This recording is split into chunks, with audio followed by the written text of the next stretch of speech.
With the ButtKicker Gamer 2, what you see and what you hear is what you feel. ButtKicker. The future is feeling.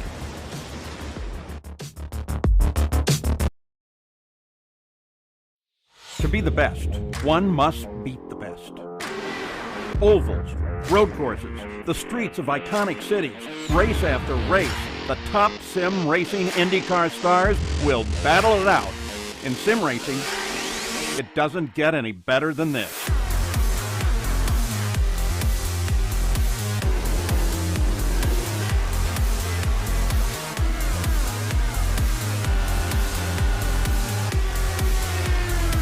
This is their battleground, for the checkered flag, for the glory, for the right to say they are the best.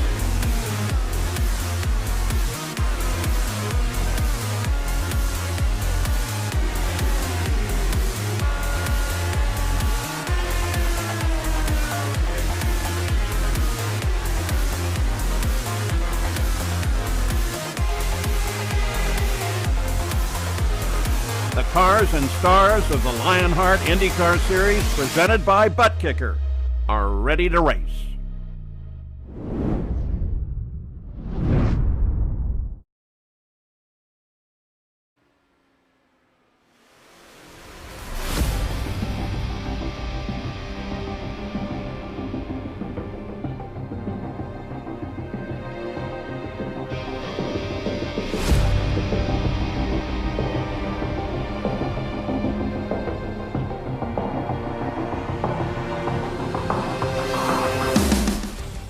It's been a few days since drivers revved their engines for the month of June at Indianapolis Motor Speedway. It was there where Adam Blocker put himself into the record books with his second HyperX Indianapolis 500 victory and one of the most dominating performances in event history. Now, drivers in the Lionheart IndyCar Series will have a new task to survive: the Milwaukee Mile. A track so unforgiving that your line around the track alone could cost you time and positions. This is the ButtKicker 200. Hello everyone and welcome to RaceSpot TV's continued coverage of the Lionheart Racing Series, powered by HyperX, makers of premier gaming gear like the luxury ultra comfortable Cloud line of gaming headsets. Whatever you play, however you play, HyperX knows we're all gamers. For more information on HyperX products, visit hyperxgaming.com and don't forget to use the promo code LionHRT15 for 15% off orders. My name is Justin Prince. Alongside of the booth today is Lorenzo Bongter. Arjuna Kankipati is in the producer's seat for today's action. TV cameras are provided by Esteban Bello at trackcams22.com, with digital car cameras for RaceSpot's own Tyler Maxson. Live timing and scoring is available through our partners at timing71.org as well. But let's dive straight into our ButtKicker pre-race show as we get ready to go racing at a very historic track, Lorenzo. This track with a long history in motorsports, and today it plays host to IndyCar action.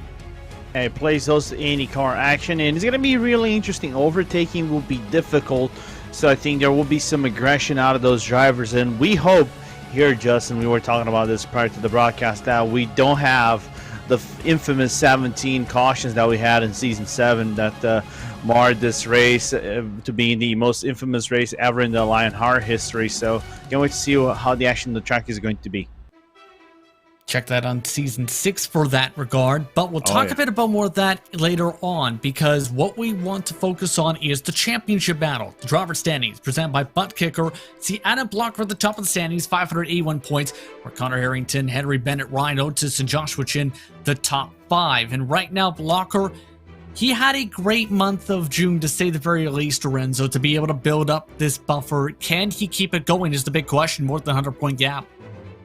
I think the biggest question for Adam Blocker, not only I think having the perfect June season in Lionheart Series, is can he go 4-peat? Because he's the only three-peat in the Lionheart Series. I think we haven't had a 4-peat so far ever in Lionheart history, so he could be the first to break that wall, get in there. But Milwaukee is one of those tracks that he can perform well. He did really good a few seasons ago. He was the pole sitter last season, and he was a runner-up but didn't win it, so he has a good shot here.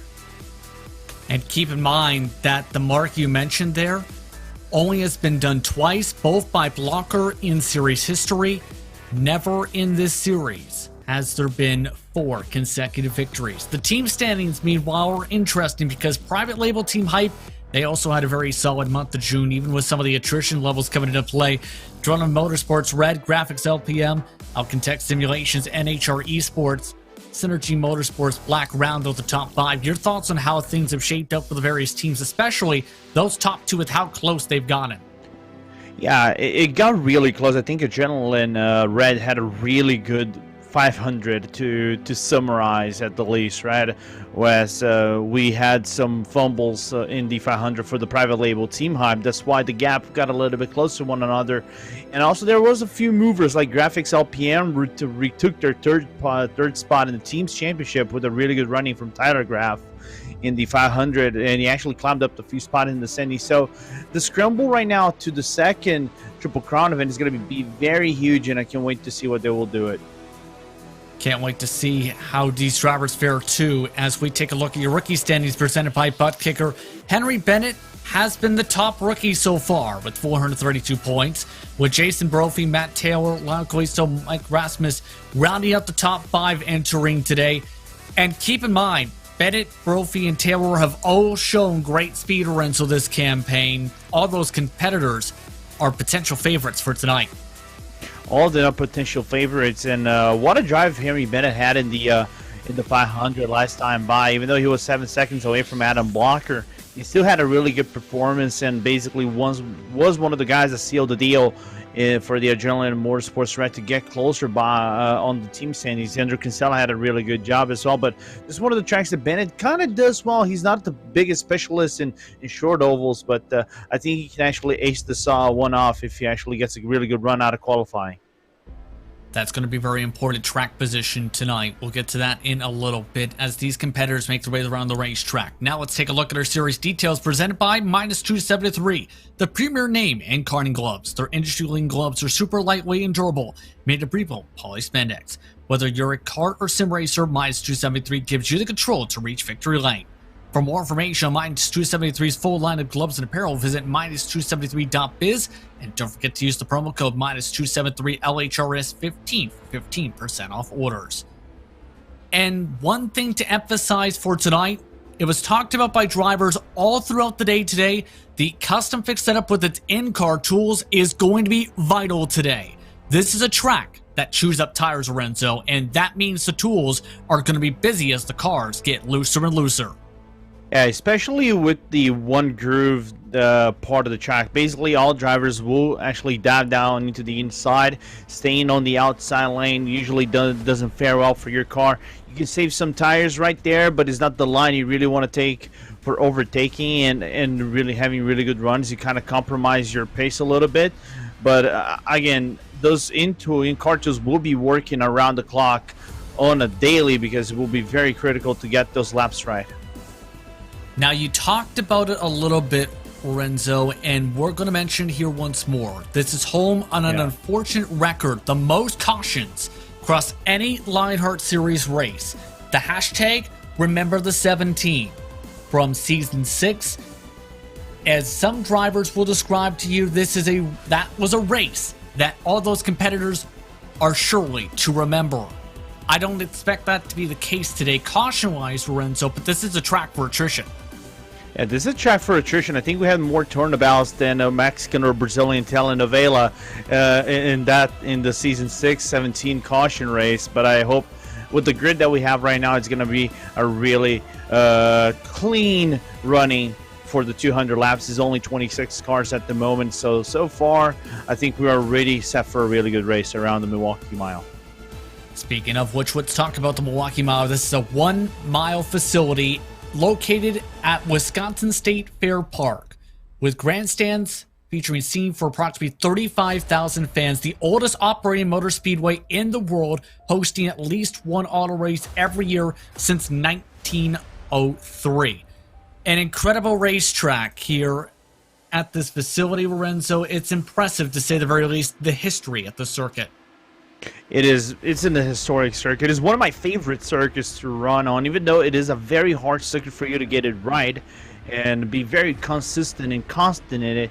But it's one of those tracks that is a driver track instead of, being more of a spectacle track than anything else. So you really get the enjoyment out of the circus the more you actually are in it.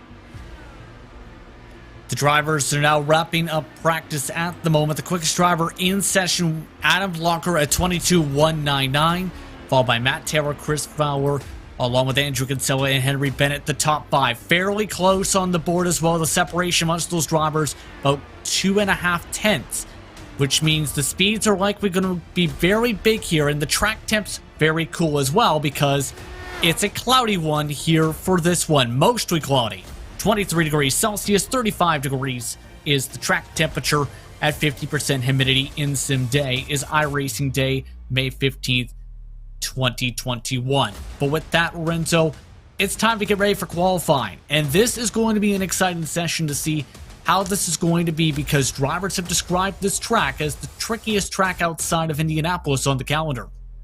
Yeah, because you really need to find your line right. If you actually attack the corners properly, you guys basically going to see the drivers basically hitting the apron nearly into their fast lap. So it's going to be tricky and key to get that positioning in the track, and that run out of the pit lane to start your first fast lap is going to be key for you to actually set the tone for your second fast lap. And drivers off and away for the start of qualifying. That is Joshua Chin now. You see passing on by the private label team Hype Machine. And talk us through the best way to get yourself to that optimal line because that's going to be very critical for a 1/10 of a second difference minimum in qualifying. I think, in my opinion, you kind of strike like Chin, who's going to try to do it.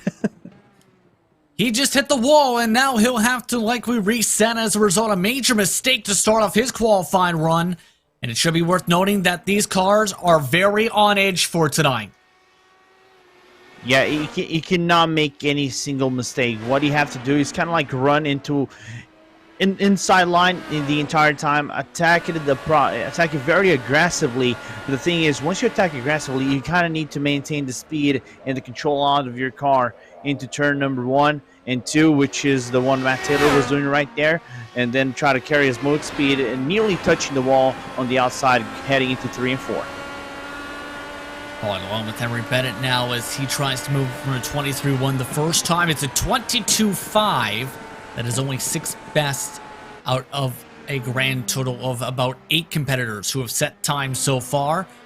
But one of the drivers expect to be a favorite for this poll, Adam Blocker. He's someone that, as talked about, has had lots of experience the past few races and is looking to add to his repertoire of victories. Never went here at this racetrack, though. He was a runner-up, though, in Season 7 here.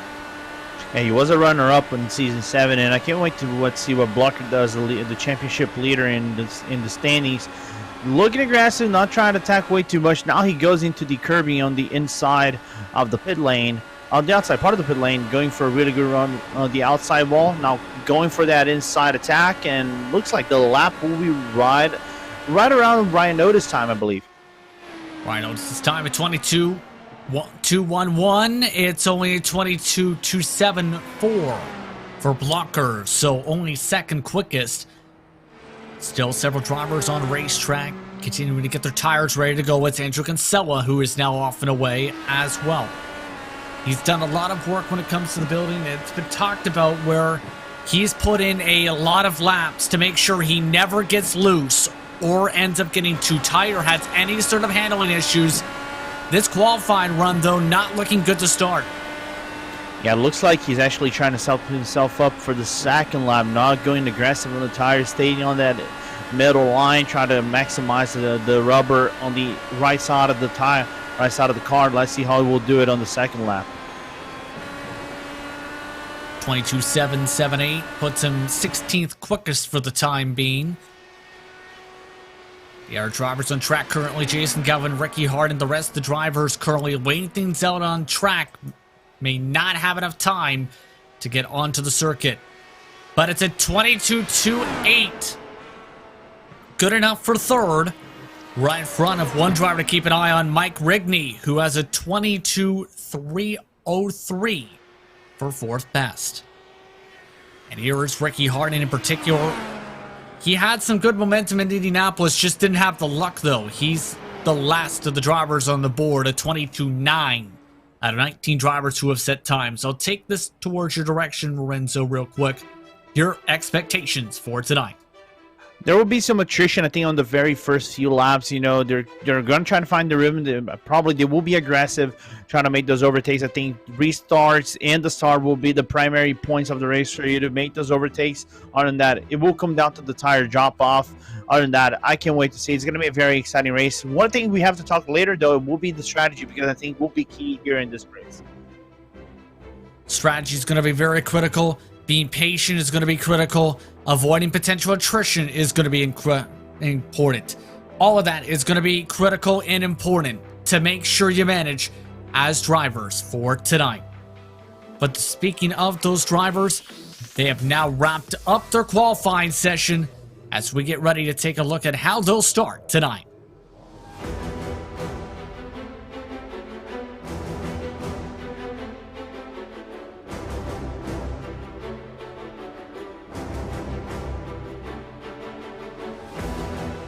Your starting grid presented by ButtKicker. It's Ryan Otis who sets the pole time and the 22.2s alongside Adam Blocker. Andrew Kinsella and Mike Rigney will start in row 2 with Tony Shelton and Matt Taylor rounding out your top 6. Aaron Morgan and Stephen Larkamp will start in 7th and 8th with Brian Beard and Tyra Graff rounding out the top 10. Connor Harrington starts in 11th alongside his teammate Jason Brophy from Private Label Team Hype, with Chris Fowler and Joshua Chin to the middle of the pack in 14th. Henry Bennett and Matt Houston will start 15th and 16th, with Jason Galvin and Joe Branch 17th and 18th. The last drivers to take times on the board, Ricky Harding, he's 7/10 off the pole in 19th, and the first driver without a time, Mike Rasmus. Lyle Calisto and Luis Gonzalez Nunez 21st, 22nd, with Adam Frazier, Samuel Ryman 23rd and 24th. Rounding out your field tonight, Brian Carey and Richie Hearn among your 26 cars who have made it to the Milwaukee Mile for tonight's action. And as these competitors continue to rumble their way onto the racetrack, let's take a look at our cameras for tonight, starting with the HyperX onboard camera. With Aaron Morgan, whatever you play, however you play, HyperX knows we're all gamers, and HyperX is always ready to game. Tonight, with the ButtKicker on board, it's Mike Rigney. What you see and what you hear is what you feel. For more information, visit thebutkicker.com. With Chris Fowler Racing on board, it's Chris Fowler. Join Chris Fowler on his sim racing journey through his live streams. Visit Fowler Racing on Twitch. And with the Espo Designs on board, it's Adam Blocker. Get yourself a racing identity.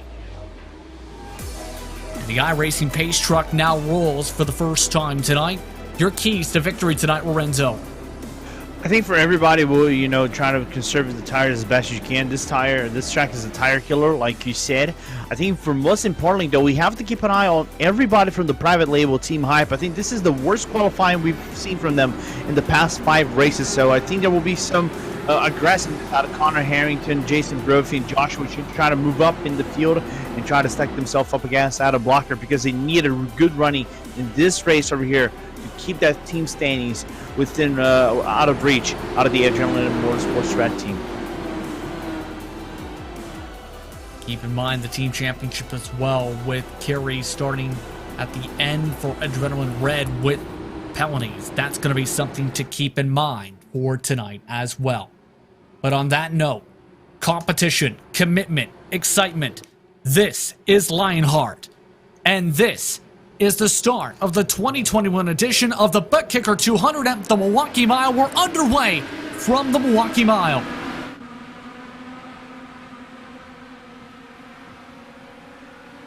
And a great start for Ryan Otis, already cleared by a few car lengths. Adam Blocker running away with the pack with him by more than 5 car lengths to jump the rest of the pack, trying to dive their way to the bottom.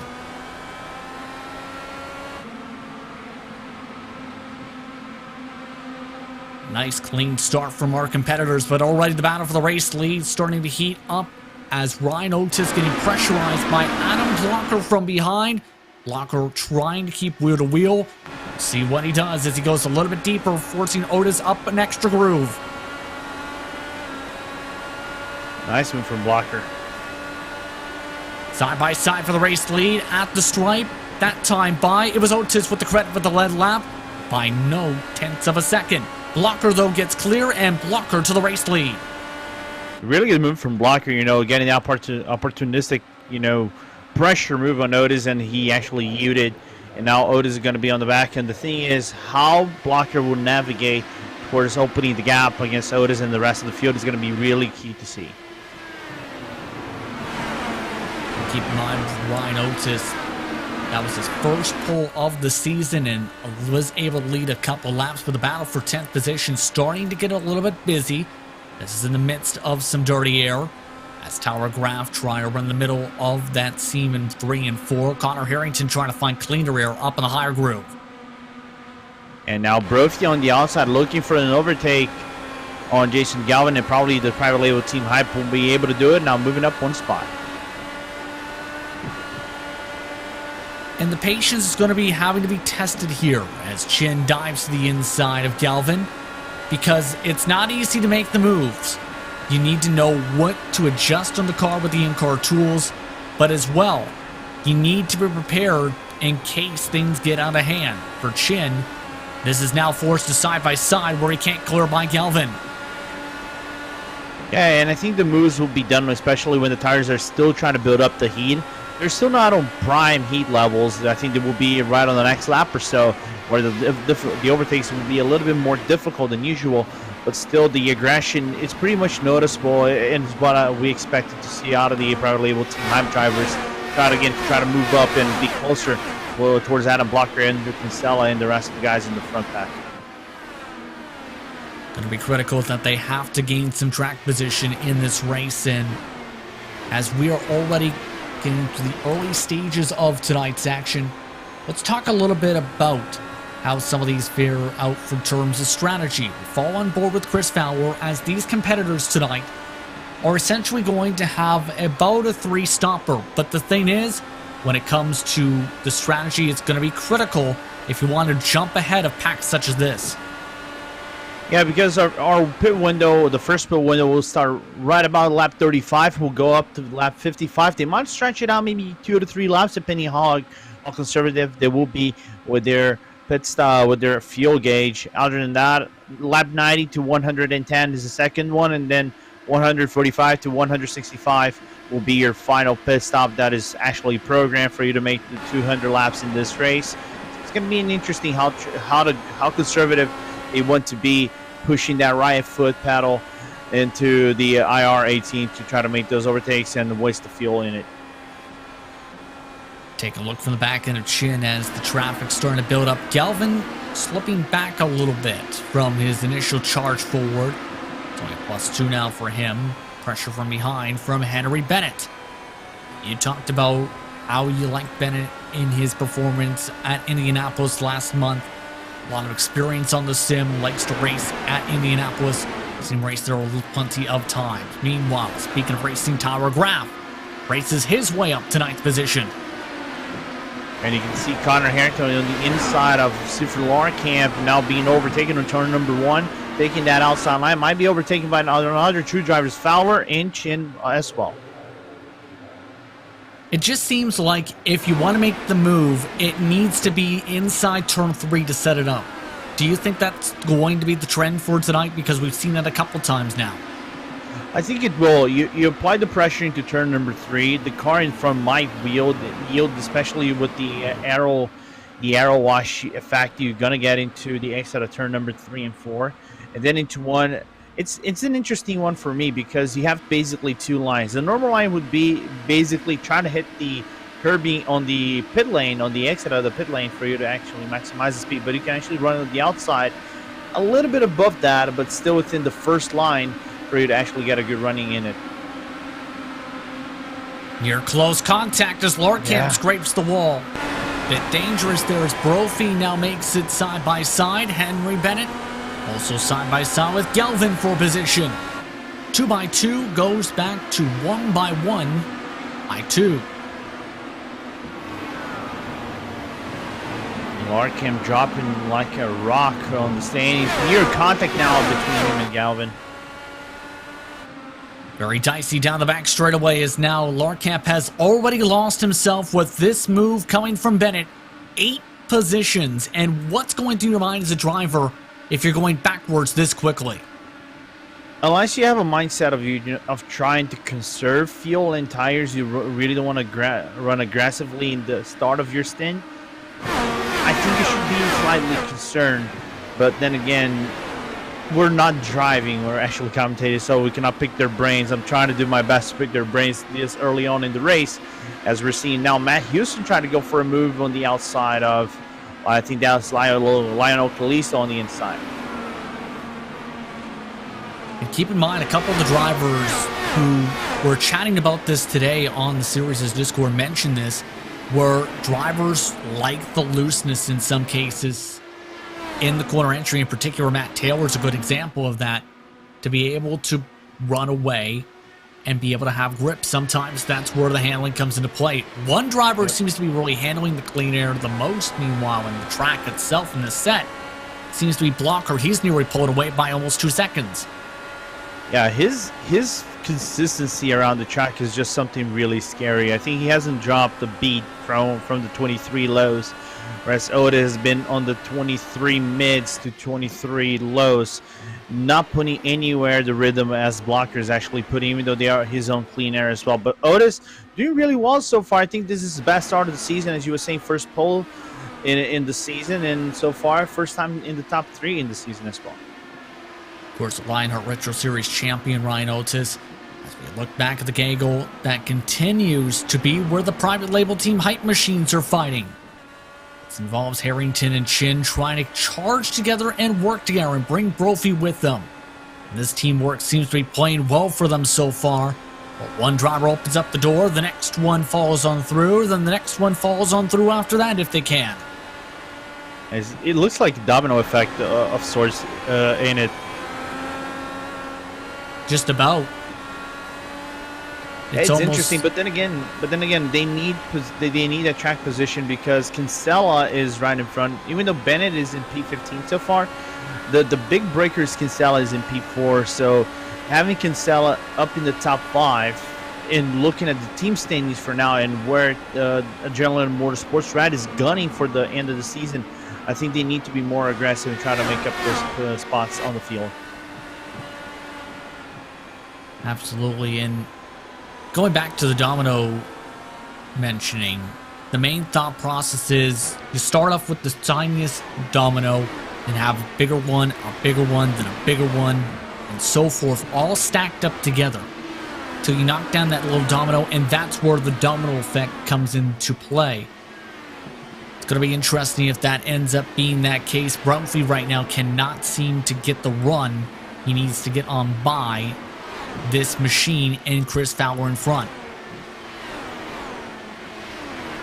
And another team that actually needs good positioning here, if we're to talk about team standing as well, is Alcantech and HR Esports, because they didn't have a very promising 500. I think Tyler Graff basically carried the Graphics LPM team into the top 3 of the team standings with his 5th place in the 500. So I think Fowler, Larkamp, and everybody else in the team, I think they need to pick up the pace a little bit. Even though they might be saving some fuel and tires at this first portion of the race, I think there has to be a yellow light in the teams, like in terms of team standings, if we are to compare against the Graphics LPM drivers. Absolutely. Meanwhile, not the absolute thing Chris Fowler may have wanted to have happen. A couple drivers making a pass underneath.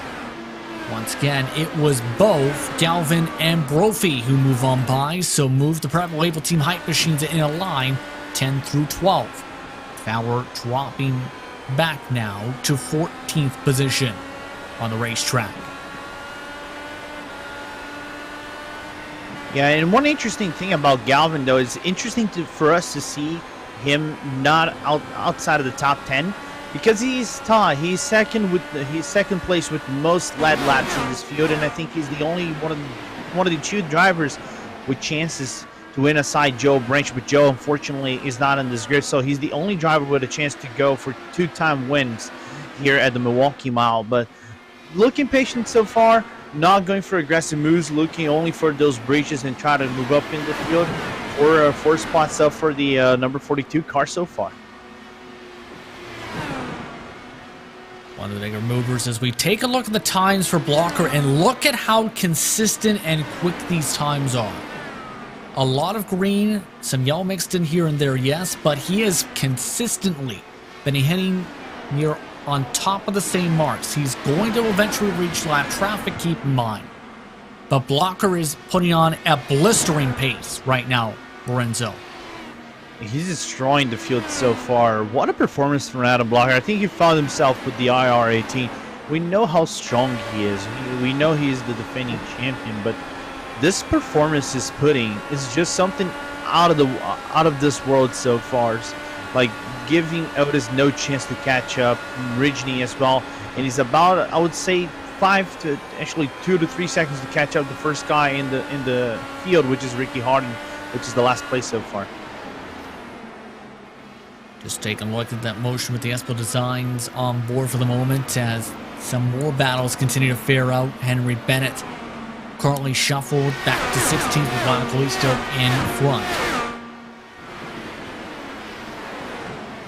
You can tell these drivers just searching for the clean air still, which is going to be very critical to be able to sweep around on this racetrack.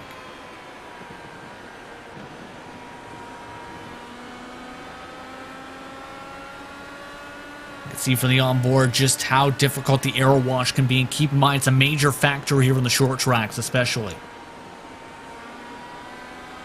Yeah, because you can get so much understeer, especially with this shallow bankings that we have the Milwaukee Mile. We barely have like 2-3 degrees, and they actually are, improving as you go into the higher part of the bank. I think you go up to 5 degrees in the banking. Those shallow bankings help nothing whatsoever for you to actually get some good runs. So it's a tricky thing for you to get the car right and the positioning right of the car for you to get those good runs out on the inside line or the outside line on the Milwaukee Mile. So positioning yourself in the turn, especially a turn-in, is essential for you to get a good run. Taking a look now at the battle going on for second position, and Mike Rigney is closing in on Ryan Otis. Tyra Graff had mentioned on social media before tonight's race that Rigney has been fast all week. To look out for him tonight, we're seeing why. He was the quickest in one of the final practice sessions of the evening, on par with Blocker in terms of hot lap pace. Yeah, his pace is looking really good. 23 in middles, like 23 5s to 4s has been his consistency so far.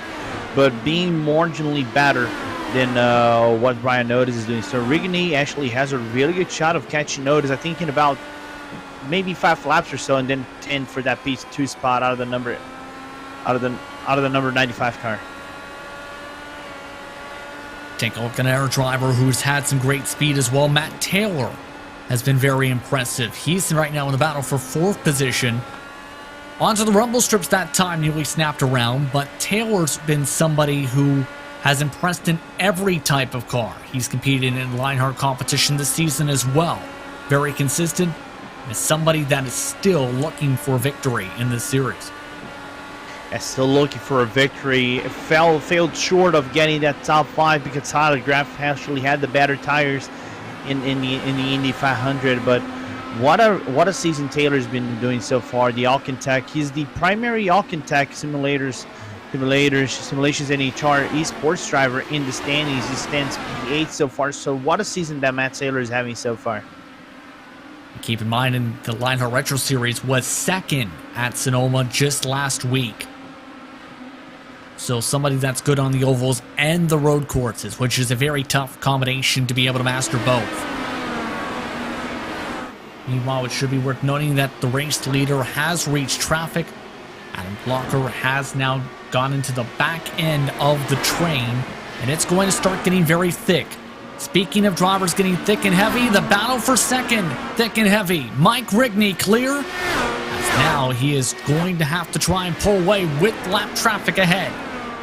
Yeah, that's Richie Hearn right in front of him. So even though they are catching a real-life driver in Richie Hearn, and unfortunately, this is one of the interesting facts. Richie never, I was looking over here, Richie never ran Milwaukee, but you can see taking the outside line, giving room for both Otis and Rigney to go by. But I think Otis got a little bit blocked off with the outside line going out of turn number 2 and loss of a bit of time to Rigney.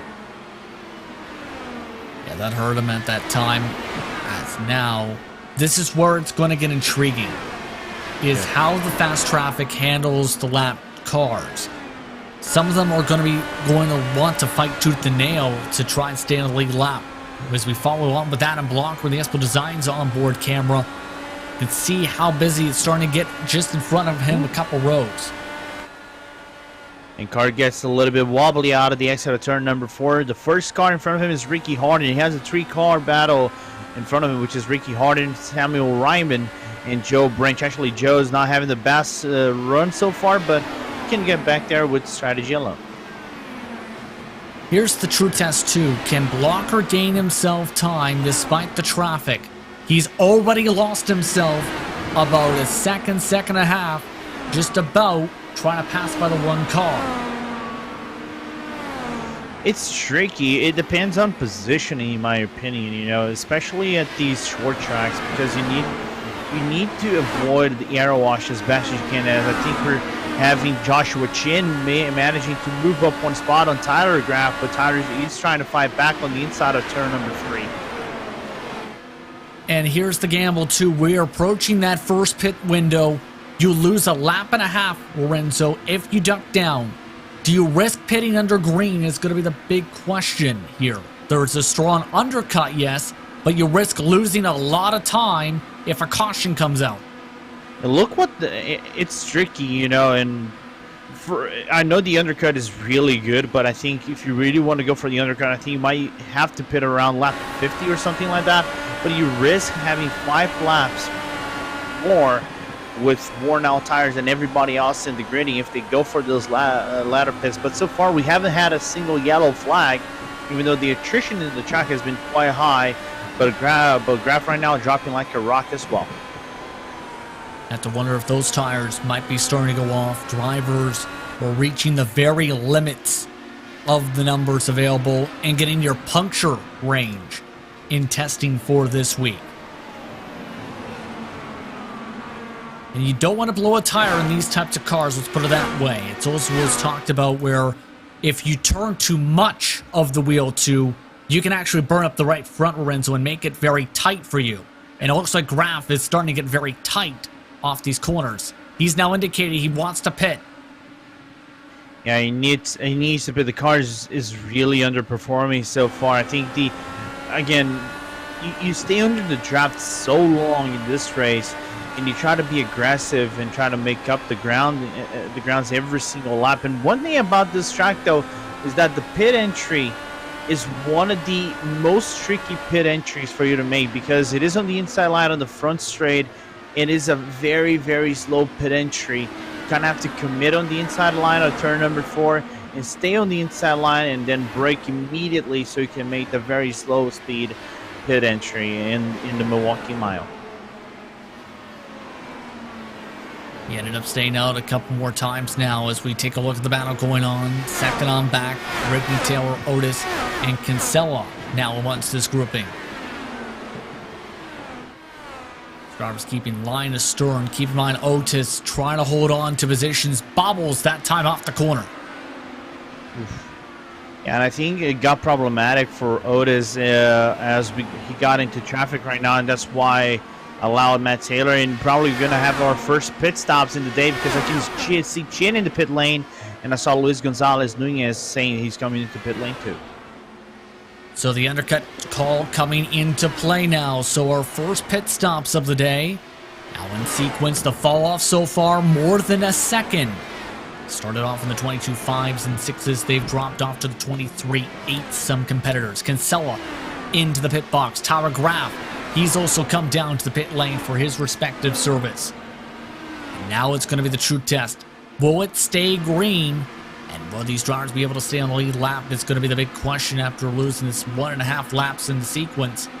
because you get a caution flag, it ends up becoming Yahtzee for you.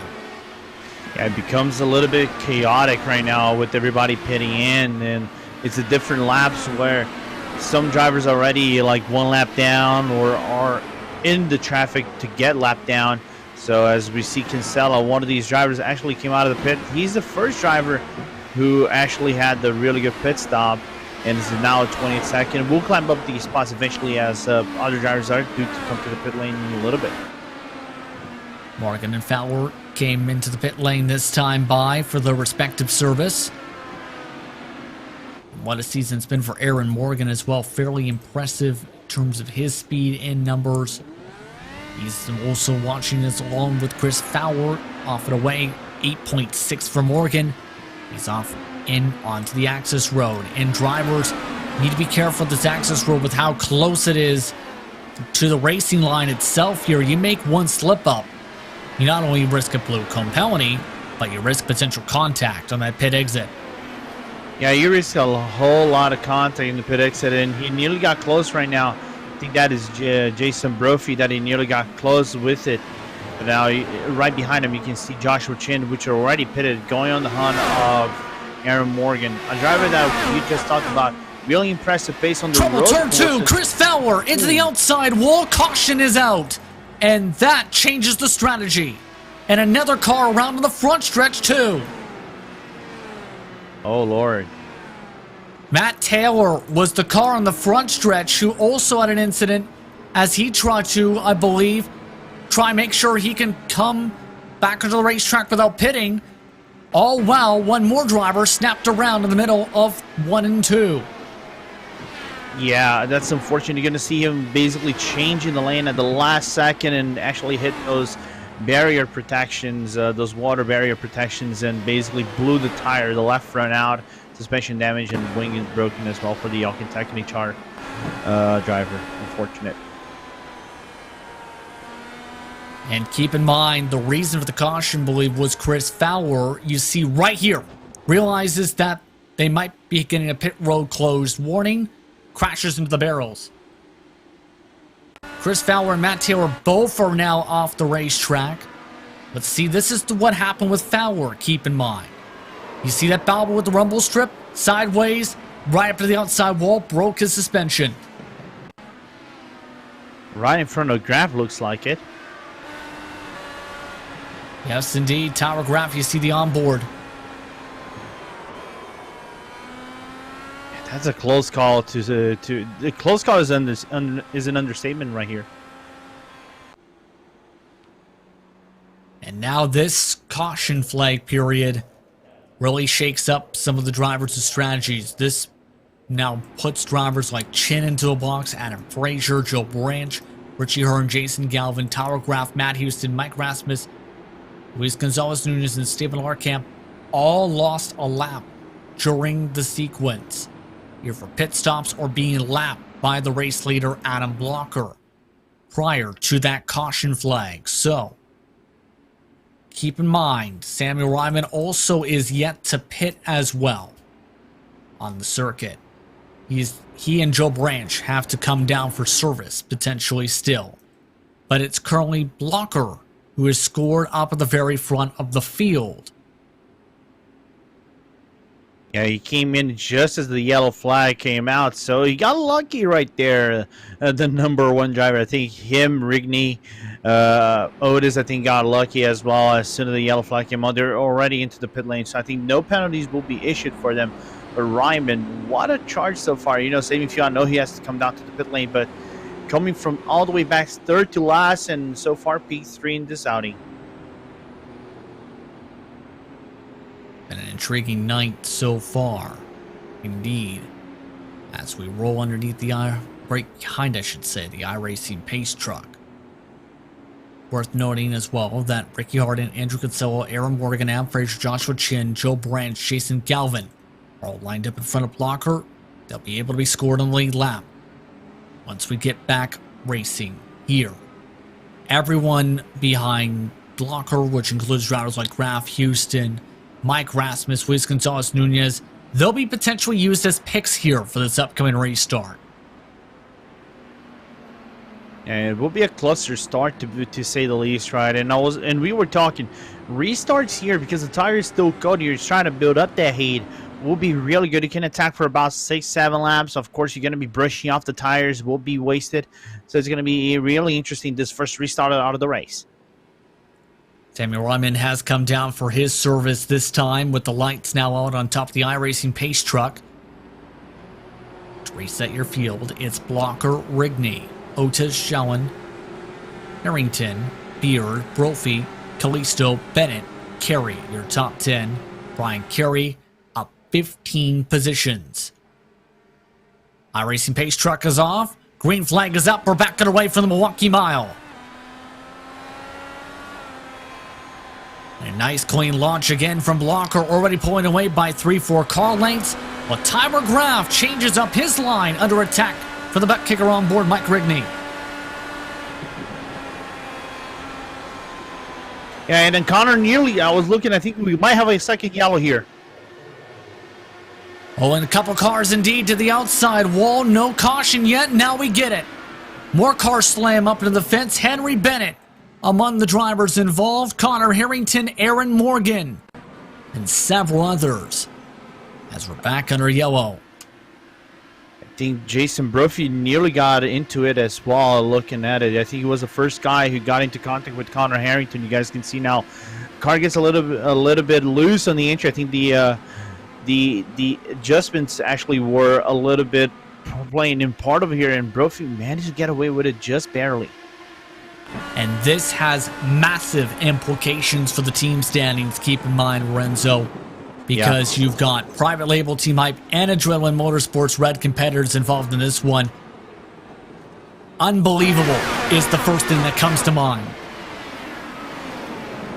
It's just downrightly insane. You can see now Aaron Morgan being another one of those cars involved. I think that is him getting involved. I want to say maybe Lionheart Callisto, but I cannot say 100% with certainty. But 4 or 5 cars involved in this, and especially in the team standings, the door has kind of opened for Adrenaline Motorsports here, right here on the track.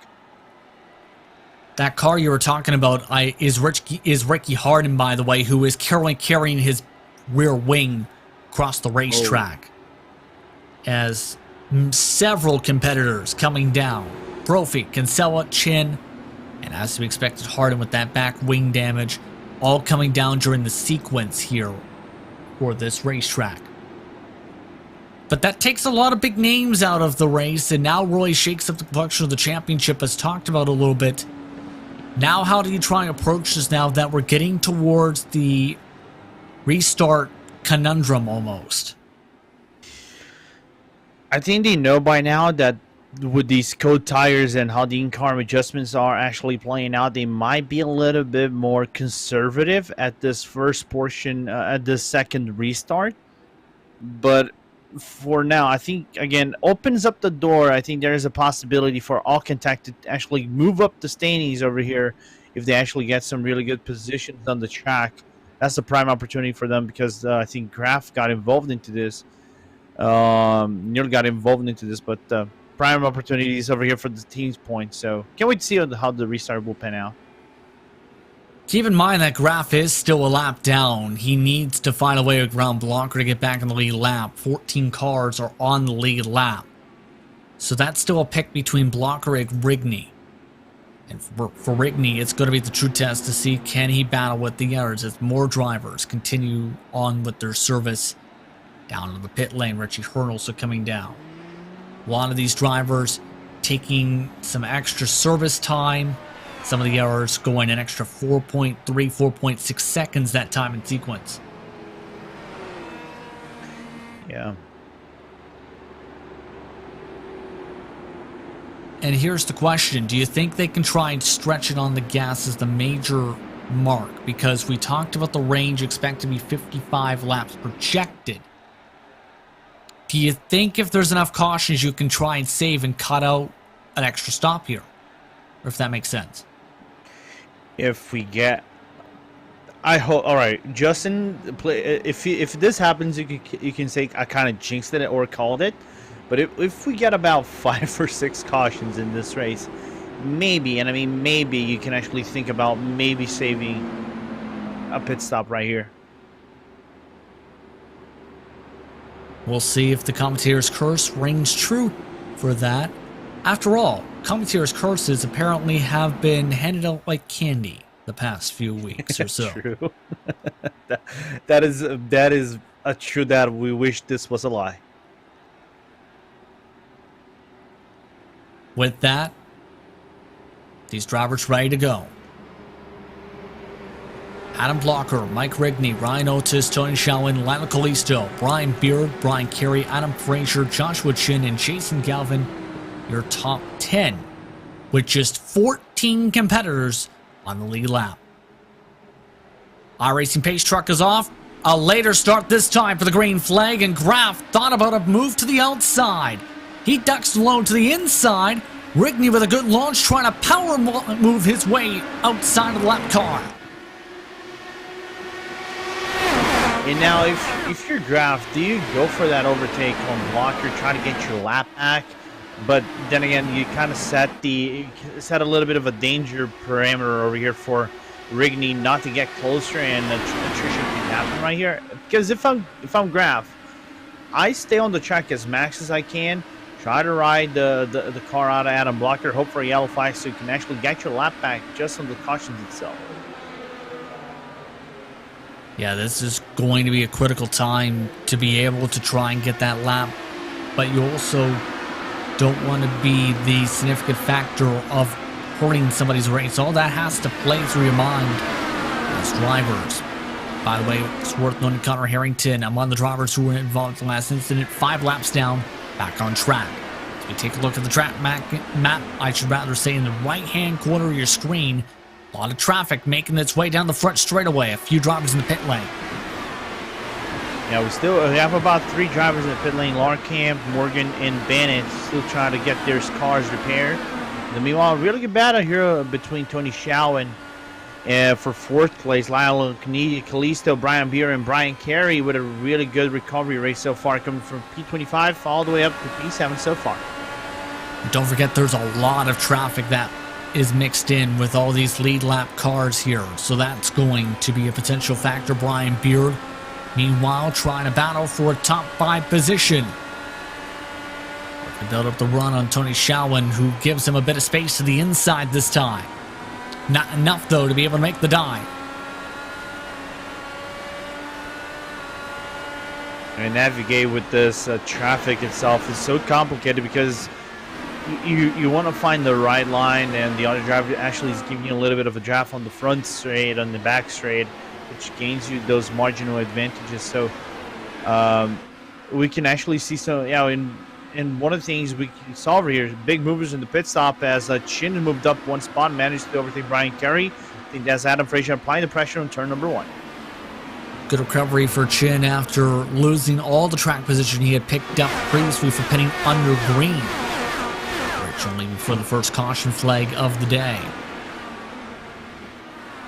Biggest mover overall currently is Brian Carey, plus 17, who started at the very back of the field. Still, though, some of the battles still shaping up with Chin continuing his charge through the pack. He makes the move to the inside, move Chin to 6th. Well, he has better tires than everybody. 6th lap in terms of tires, better than everybody else. I think he came with Jason Brophy in the pit lane for possible fuel window strategy. So interesting to see the King of Chins move up in the field and regaining 7 spots, 8 spots so far in this gridding. Looking nice and smooth on that. Lionel Kalisto continuing his charge on forward. Impressive race from Kalisto, who does not have a top 5 this season. Lino just not giving up easily, though, on this position. And Shalwin was slowly lurking right behind Kalisto. He added the better lap out of the 3 cars. So we can actually see a 3-car battle in this one if Tony Shalwin really wanted to push that car out of the number 31 in P5. Meanwhile, up at the front, Adam Blocker is gone. And the gap is even bigger than it was before. By more than 2.5 seconds at this point of the run. Rigney having all the dirty air fed his direction is the downside of running behind Tyler Graf right now, but there's not much else he can do with the clean air. Seeing Bunker continue to pull off and away on this track. You can make it work in dirty air, though. Yeah. Chin is a good example of that. And Chin is working that tire out to the very brim of it. You know, he has better tires than everybody. Went for that pit stop. 6 laps it doesn't look like a huge difference on paper because it's 6 laps. But trust me, in this track, 6 laps is an abysmal difference in terms of grip. So you can actually maximize the running out of the tires. And Chin being consistently fast in it, he's basically doing 23 lows, like 1.2.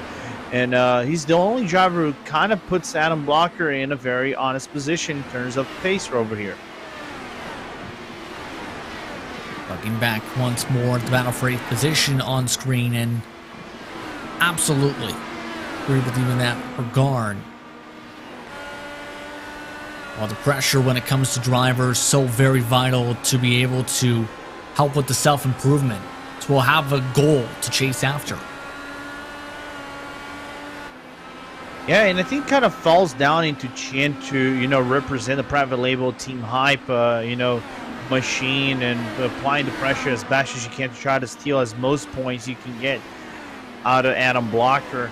But then again, it's a complicated job, you know, how with seeing how Blocker has been really good so this season so far, as we're seeing Kinsella trying to catch up to Jason Galvin, but Jason managed to move up 1 spot over here on the hunt now of Adam Frazier and Brian Carey.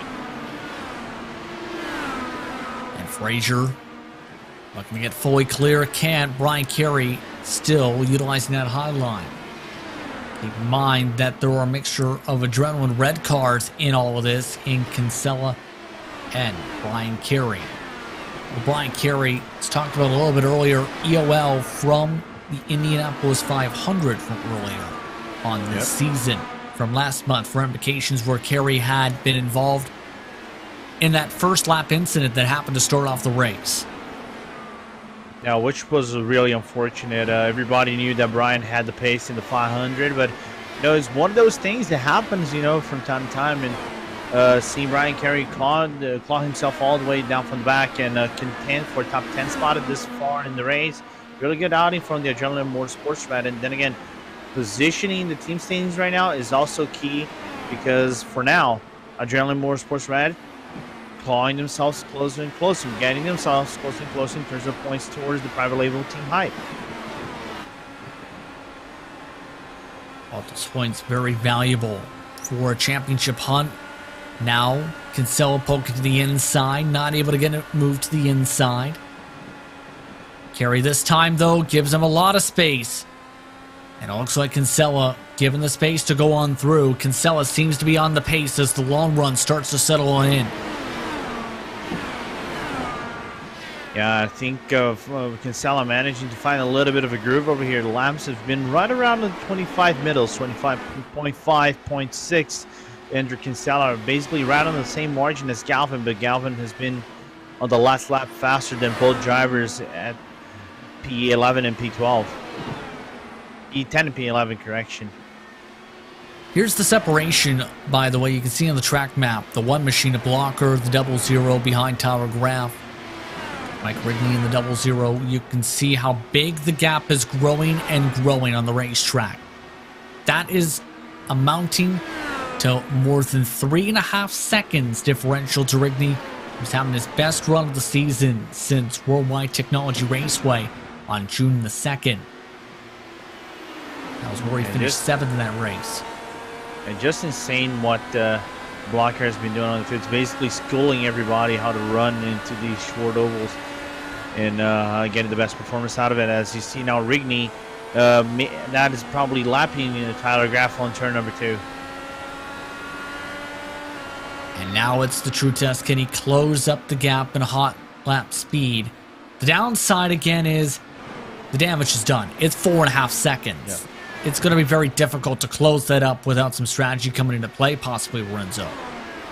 I agree. I think you require a yellow flag or some nefarious tactics for you to actually move up in the field and try to contend that P1 out of Blocker. But I think for Rigney so far, I'm satisfied with P2 and how the car has been running so far with all this attrition. So no complaints so far for that number, for the 00 car in the field. Great on that pace indeed. Everyone else getting settled on in for the most part. Ryan Otis has settled into third, about 6.6 seconds back. Lana Kalisto currently holding on to about a half a second difference between himself and Joshua Chin. There is also a train of cars built up about sixth on back. Beard, Shaolin, Frazier, Galvin, Kinsella, and Kerry all tucked into that train at the moment, just behind where Chin and company are. Basically a battle for gaps instead of a battle for positions at this current moment of the race. I think the one we should be talking about is this one, because Joshua Chin has been on a mission so far with those battered tires and everybody else in the grid and chasing down Lionel Police. I don't think that 97 car will be able to do anything whatsoever.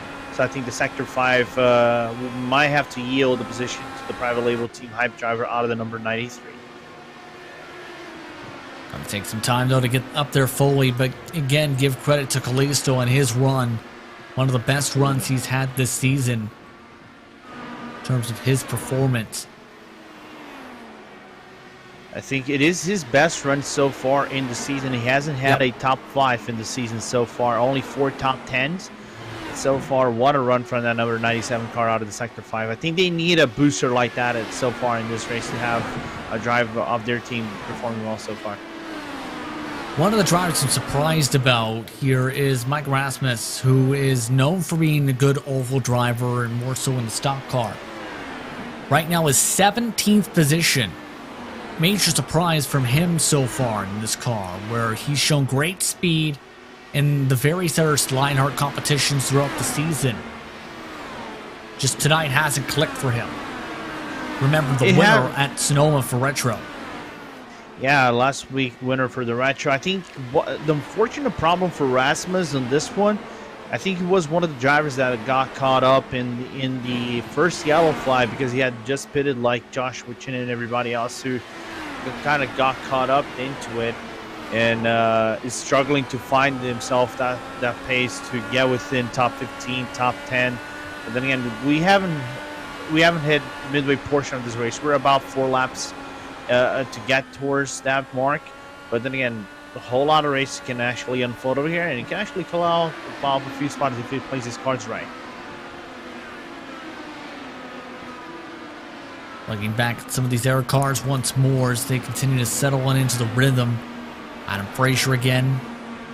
He's having an impressive day. Frazier so far just 1 top 10 on the season.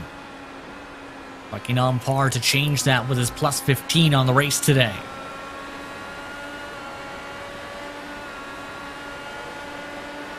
Just currently struggling to close up the gap right now with a draft lock to Tony Shaolin. The separation amongst them about 5 car lengths. Yeah, and so far the best lap out of the 3 drivers was actually, I was gonna say it was his, but Shaolin did a 440, whereas Fraser did a 458. So he's doing his job, but he's struggling a little bit. It's gonna be a struggle with the aero car. Coming up to halfway this time by for these drivers as well on the racetrack. The separation between them and Blocker, 12, 13 seconds. These drivers are 1 2/10 slower than your race leader at the moment. With how things have stretched out here at the Milwaukee Mile. There is a big cluster of cars starting to build up at one end of the speedway, you can see. And it's going to get very busy for Blocker pretty soon. With 4 cars stringed down in front of him. He's on pace to potentially reach the next group 2. Yeah, first driver right in front of him is Joe Branch, so he's right about, I would say, 2 seconds away from Joe Branch. He will be able to catch him up because Branch has been doing 23.8, so I think the next lap or so is going to be catching up to Joe Branch in P19. And then after that is going to be working himself up in the field. And one of the things is it kind of plateaued a little bit, the pace out of the drivers. Everybody doing 23 mids. I haven't seen anybody doing low 23 so far, so we've reached a plateau over here where the gaps only come out of the errors or how the worn out of the car is. Keep in mind that Blocker has the incredible feat of not finishing outside the top 5 since last September. As in, he's raced and competed in and finished inside the top 5 positions each and every week for almost a full year. That is not easy to do as a competitor, to say the very least, even especially in this series. Yeah, I think that's an understatement. What Adam Blocker has been doing is inhuman, in my honest opinion. You know, because you cannot have really good runs. You can have really good runs consistently, but for nearly a whole year, it demands something extra. You know, dedication, speed, skills as well, a little bit of luck. You are required to do that, but what Adam Blocker is doing is just phenomenal, really phenomenal. Keep in mind, he does real-world work with doing his real-world commitments with IndyCar action. Will be someone that will be busy with trackside stuff as well when it comes to the real world pretty soon. So likely we'll have the situation where he may miss a couple races as well. Keep in mind, Lorenzo, so that might be a factor. And keep in mind, his championship gap will expand likely tonight unless attrition comes into play. Harrington 21st on the racetrack. That is huge. That is really big for Harrington. That is really unfortunate because I think what also might play in this championship a little bit, I just want to give it a proper check, is that it would if Harry Bennett was actually caught up in this incident, it would have opened the door for Bennett to actually take the spot away out of Connor Harrington, but he was involved in the crash. So what that actually opens up in reality is Ryan Otis getting within the position where he might contend for that top 2 spot, the P2 and P3 spot out of Bennett and Harrington. Because right now he's in P3, and for Otis, I think you are within the dreamland so far. He's come a long way learning this car, to say the very least, over the season. As talked about earlier on in the campaign, new to the DeLauer IR18, learned a lot as the season has progressed. Things getting a little bit spicy now in the battle going on for 7th. Frazier currently lockstep with Shawan, waiting for an opportunity to pounce with some cars. They're having a pass in front. Tyler Graff, Henry Bennett is the traffic in front of them.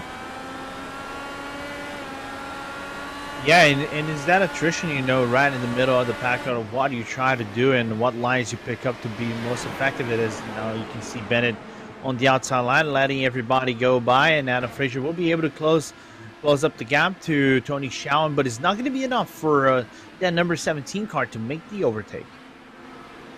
Reaway again with the race traffic, able to cut on through. And we are approaching the pit window for our next stop. It is looking like it's a 2-stopper to the end from this point forward, depending on the time of the caution flag here. So we'll have to see how things play out for how these drivers have to come in. It's going to be the nerve-wracking part. Is you don't want to end up in the same situation as last time, where you go into the pit lane and somebody snaps around. Yeah, you really don't, especially when they are about 5 or 6 laps, at least 5 laps in the stint to get in within pit lane. I think Joshua Chin has a little bit longer than that because he has better fuel than everybody else. But it's going to be key. You really don't want to make a fumble up your pit entry, as now Kinsella gets blocked out by Graff on the outside, and now we're seeing the first driver going to the pit lane will be Luis Gonzalez Nunez. Indication coming over the radio indeed from the 14 machine, as ducking down is Nunez, smoking up the tires that time to go into the pit lane. So our window is open and the floodgates expected to start to pop up. By the way, that is Connor Harrington, who is just now left by Mike Rigney, who is starting to close with Blocker having traffic in front. He's closed the gap to under 2.5 seconds. So it is starting to chip away with the battle for 12th on back in front of Blocker still.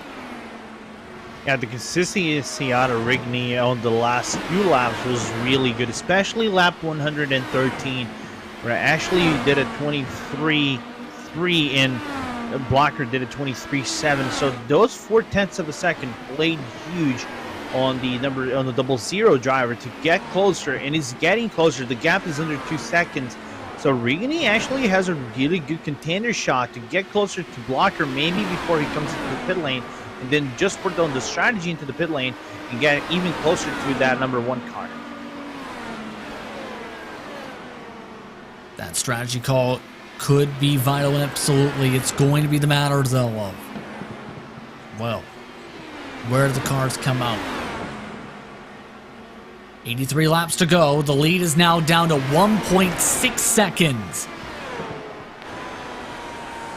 You can see that clean track starting to help chip away the gap. He's gaining a 10th a corner right now, Rigney is, as Blocker's starting to make the charge on the lap traffic. You know what I'm thinking a little bit here? What Blocker probably has done. You know, I know he's playing conservative, as I just heard Adam Frazier is about to go into the pit lane. As you know, he's trying to save that gauge of fuel, trying to stretch himself up to the point that Rigney, he might come alongside Rigney and won't lose a lap in it. But now the problem is for Rigney, how Rigney is going to be aggressive with it. But I think Rigney just answered my question. He's into the pit lane. So Rigney is the one who blanks first with the undercut. That's going to be huge. The fall off this time has been a bit more steeper on the racetrack, an extra couple tenths per second. He's now reached his box. Blocker trying counter at the end of the lane. Yes, indeed, he is that blue car, top right, who's just locked up his brakes. Rigney off and away with a lone stop of 9 seconds. What would be cool to see is actually that undercut from Rigney actually is going to work out, because I think he realized that he probably would have lost time going against the drivers right ahead of him with traffic. So I can't wait to see as Blocker's not at the pit lane and Rigney's just out of turn 4. Off away is Blocker. Rigney still trying to pass the flag stand. And for Blocker, he'll actually come out ahead with a bit of an advantage.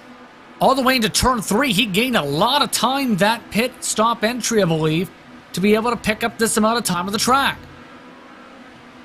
You're just trying to look over here about Rigney. How bad was, I'm not going to say how bad was the pit stop. 26.9 was Rigney, but Adam Blocker, what a pit stop. A second faster. A second and a half faster than what Rigney did. Rigney lost at least a second in the lane itself for that to come into play, Lorenzo. So now that definitely is going to hurt him in terms of stopwatch. The differential between them, almost 5 seconds on the racetrack. It's downrightly absurd. I think the one thing that might play out in his favor is that he got a lap traffic blocker. He might lose a little bit of time here, which might work in Rigney's favor. But then again, the damage has been done. What a pit stop from Adam Blocker again. Joshua Chin off and away. He's completed his service. He went long on his respective stint.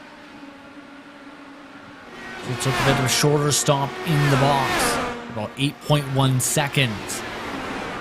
The last of the drivers yet to pit are Jason Galvin, Andrew Kinsella, Jason Brophy, Samuel Ryman. And those drivers expected to come in fairly soon for their scheduled service. Brophy's indicated he wants to come in. Yeah, I think it was just due 60 lap for Brophy. So the drivers haven't pitted yet. RP1 and 2, Galvin and Kinsella, 61 laps for Galvin and Kinsella respectively. So they're due to come to the pit lane anytime now. Keep in mind those are the drivers indeed who have pit last caution flag to be able to add extra fuel into the car. And this is a call where you need this to work out, at least in my opinion, Lorenzo, if you want to be able to cycle properly for the lead lap as well, though, to potentially pin some drivers a lap down to give yourself a valuable points position. I agree. You know, it's It's one of those intriguing strategy calls where you come to the pit lane and where you want to stand off in the rest of the field, right? Especially if you're battling for key positions in the point standing. I'm not talking about team standings, but driver standings, right? And if you want to try to stand yourself as fast as you can to the pit range or the fuel range, or you want to try to go for that undercut and then cut it off on the lead or something like that. So it's those interesting strategy calls that I like to see out of these drivers that fumble up the field and make the grid a little bit more exciting. Bit of smoke being kicked up in turn 2 as one driver went sideways on the cold tires. Jason Brophy nearly looped it in the corner and is having a hard time stabilizing his car. He's just up the road from these machines you see on screen. So we stay green, but the neon yellowish green car nearly had a disastrous sequence also. Well, Brophy coming off an 18-second pit stop. He says now on the radio he is hurt, so Brophy's got a problem.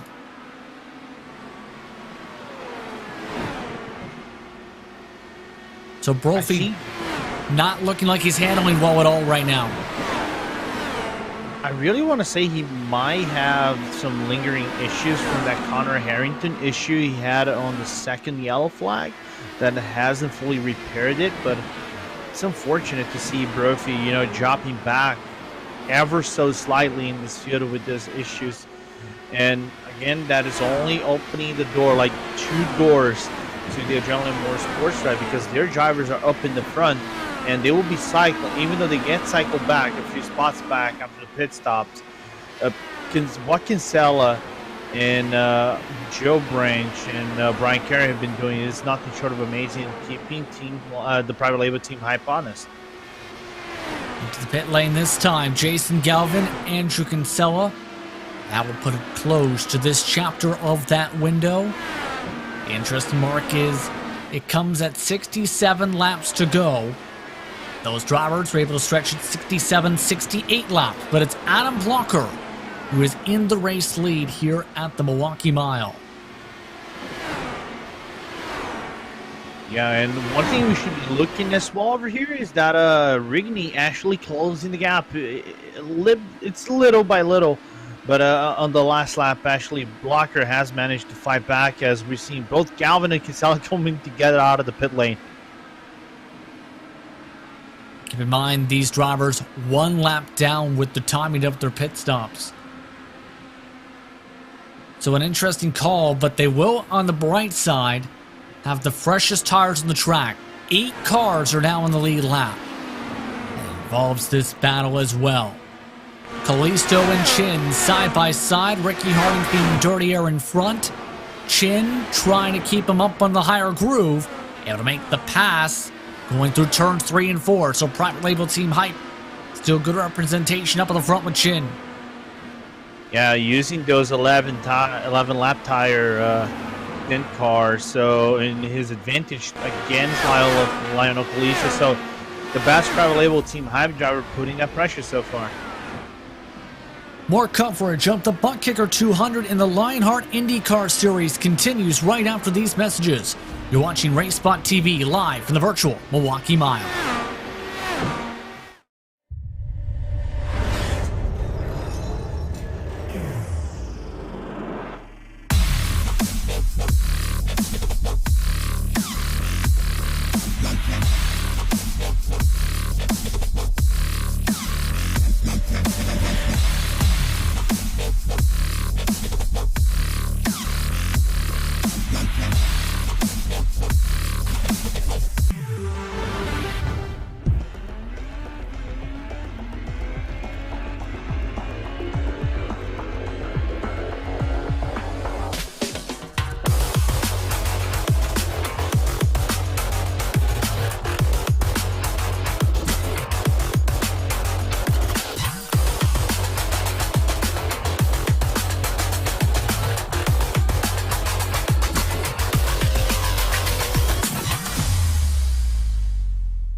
Welcome back to RaceBot TV's coverage of the Lionheart IndyCar Series and the ButtKicker 200 at the virtual Milwaukee Mile.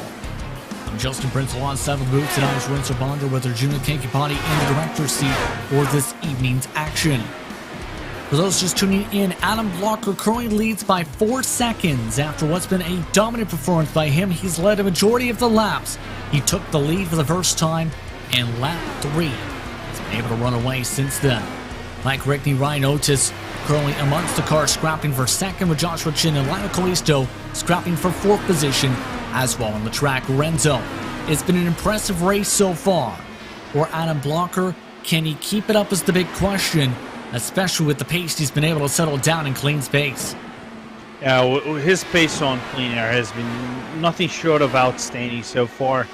He dropped off a little bit with traffic and allowed Rigney to come closer and closer, up to nearly a second and a half out of the number 1 car.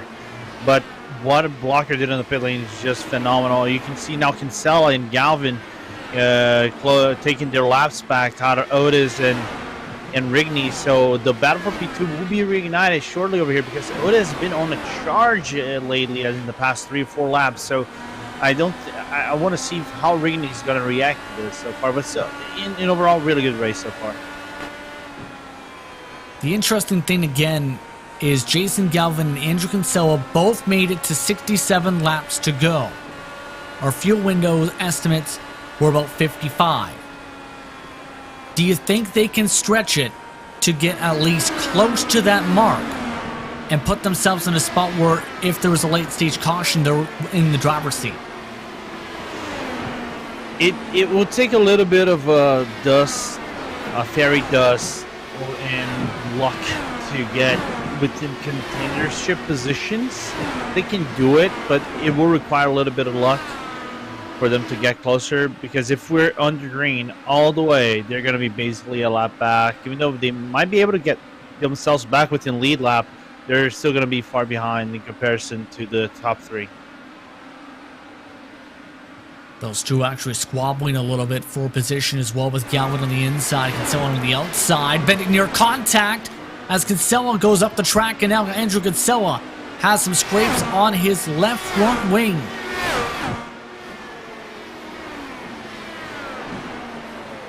That could have been much more bigger at that sequence, and now will cost Kinsella some time to see if he has to deal with major damage from that scrape. But what, I don't know if it is like bothering me or something of the nature. What kind of like intrigues me is why they battling so. I know they are on opposite sides of in terms of team standings, and we know generally more sports read the objective at the end of the championship. But why they're battling so hard, knowing they have better tires than the rest of the grading? They know they can make up the ground on everybody else on strategy. They're going to have to show up a bit for less, even though they might be a lap down. Well, why waste your tires this early on in the stint? It's a good question, and you have to wonder what's going through their minds right now in terms of how they want this to play out. The only thing I can think of is Kinsella feels maybe you'd have to think he could be quicker at this point, do you think? Maybe. It's a possibility.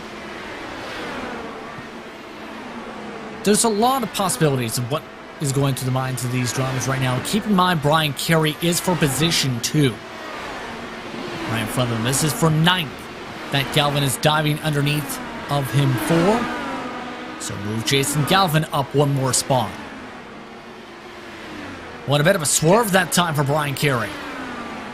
Yeah, and looking a little bit far, a little bit behind, Kinsella got into a very heated entry in turn number 3, brushed off the rear tires a little bit. So, but it's going to be enough to actually get closer to his teammate of Brian Carey and make the move up 1 spot, getting to the top 10. Tony Shalvin is also within 1 second of all this. He is that car seen just up the road. You look at your biggest movers and shakers. Plus 16 for Callisto and Frazier. Plus 14 for Carey after having to start back from end of the longest line penalty. Plus 10 for Samuel Ryman.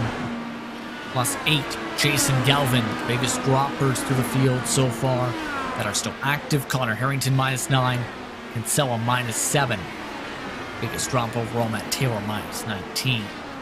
But things are starting to get a bit intriguing with Rigney and Otis. They're putting up some more times now. 45 laps to go. They're still butting together, but there is one driver who wants to say hello to them.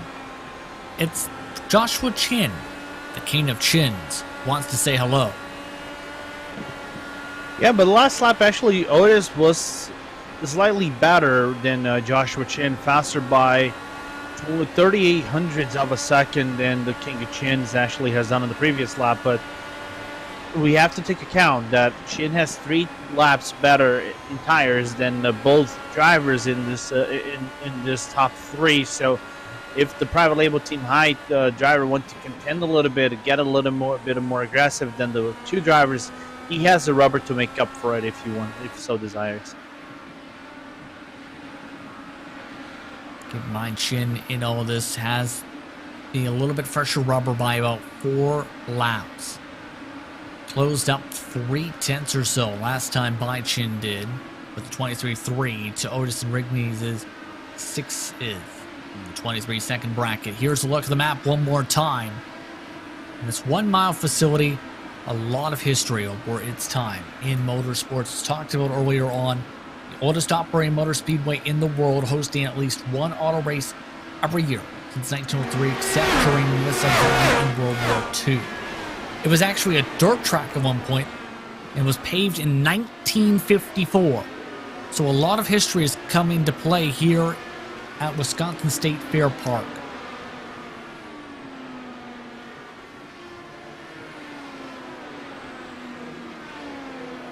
Coming up to 40 laps to go this time by.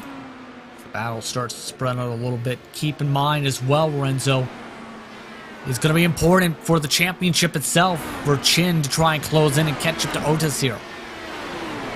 Yeah, their gap actually stands about 2 points from one driver to another in this championship. 382 for Ryan Otis, and Joshua Chin, after the fumble in the 500, dropped back to 380. Dropped 2 spots. He was P3 in the championship, allowed Bennett and Otis to steal his thunder. So I think the King of Chins will look to be more aggressive to both drivers and get that P4 spot back out of Ryan Otis in the number 95 car for the Synergy Motorsports squad. Of note, one driver is just taking a final pit stop. Matt Houston, with a different strategy, has just ducked in the 99. Luis Gonzalez Nunez indicated he's also planning to come in. And Joshua Chin is coming in. Okay. Interesting call from Chin. And we'll have to see how this works out here, Lorenzo. Yeah, I think Chin has listened to our producer, Arjuna Kankipati, saying that the undercut might be really good over here. Can't wait to see it. Looking like splitting up just about near dead even up the middle with the laps remaining with that stint. The big question mark is, will that undercut work? We'll have to see, and that's going to take at least 20 laps or so minimum to find out, because here's the thing, he's going to have a bit of a heavier car compared to some of the others right now who can then take light fuel later on in this race. I think the key for Joshua Chin now is how he navigates going through Brian Carey, Tony Shaw, and Andrew Kinsella, Jason Galvin, and Adam Frazier right before they pit, because they ride about on between 43 to 34 laps within their stints. So they can pit anywhere now. So it is up to Chin to be aggressive and try to move up the field, as I'm seeing him be a little bit aggressive on Brian Carey right now as he moves up to the first spot. Here's the big thing too, on top of things, you don't want to burn up your stuff too quickly in terms of your tires, because on the older tires, it's going to make it much harder to defend to close off the stint. Yeah, absolutely. It's going to be complicated, especially with the tires being brushed off, trying to find other people as he gets into Ryan Otis right now, as we see now this battle between 5th and 6th of Jason Galvin, Adam Frazier, Andrew Kinsella, and Tony Shaw getting closer. So it's going to be interesting to see how Chin's tires will be when everybody else pits in about 10, 20 laps.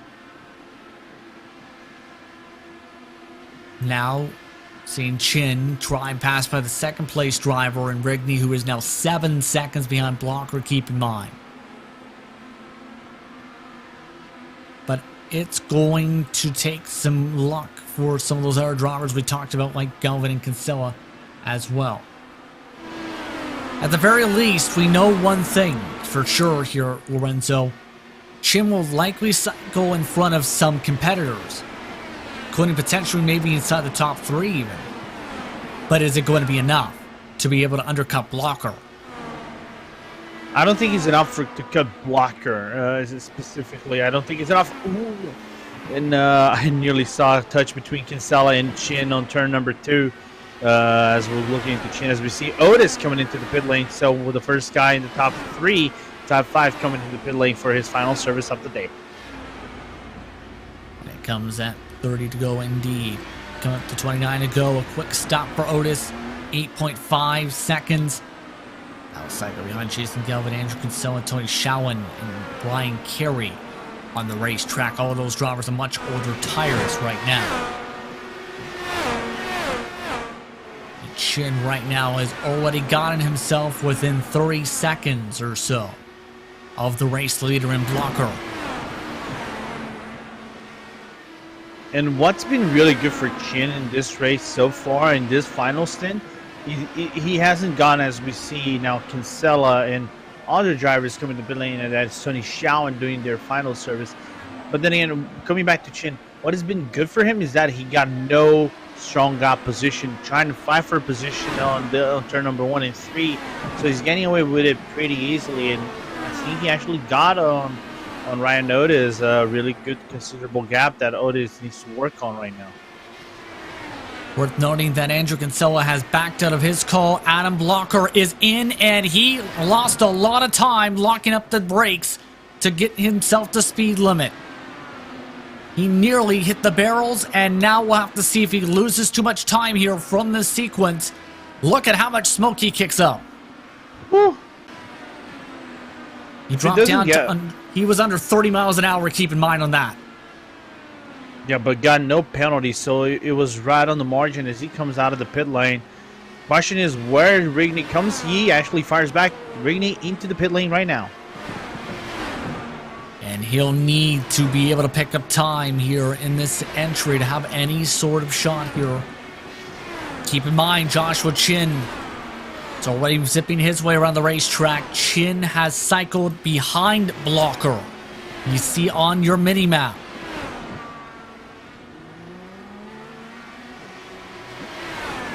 Chin, at the very least, has cycled his way big time by Rigney and several others.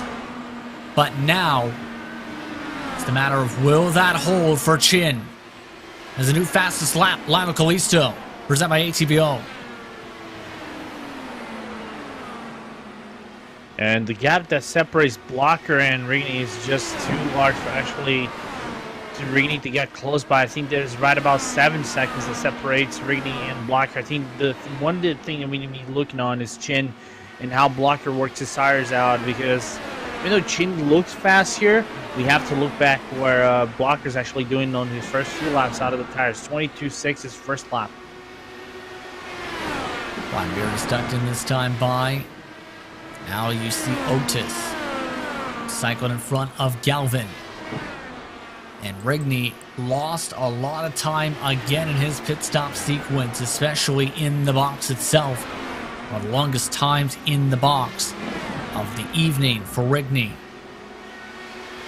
And just as we said, the fast lap went to Kalisto. Adam Blocker takes his fast lap back in the race lead, which is only 3 seconds between him and Chin, with 8 cars on the lead lap currently.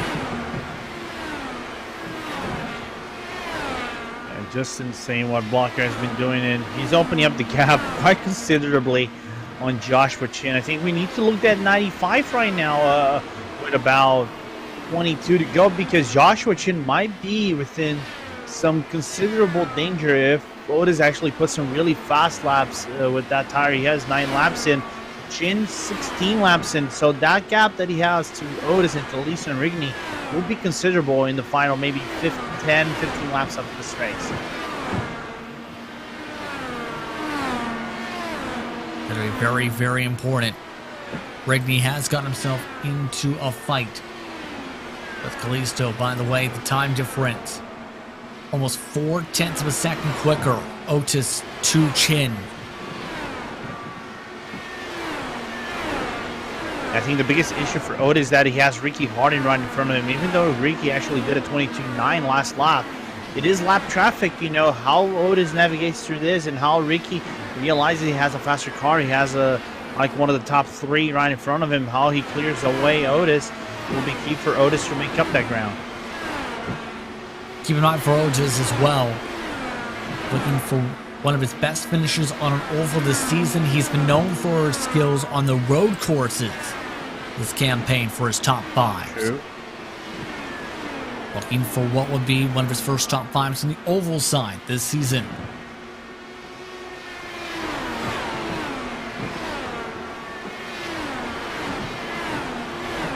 Gap between him and Chin now to almost 2 seconds as some of the air on boards. This is Rigney in the midst of a fight with Lionel Kalisto. This is the ButtKicker on board. 4 laps separate in terms of pay, in terms of tires, Rigney and Kalisto. Kalisto, a lot of laps. Rigney, 8 laps in his 10.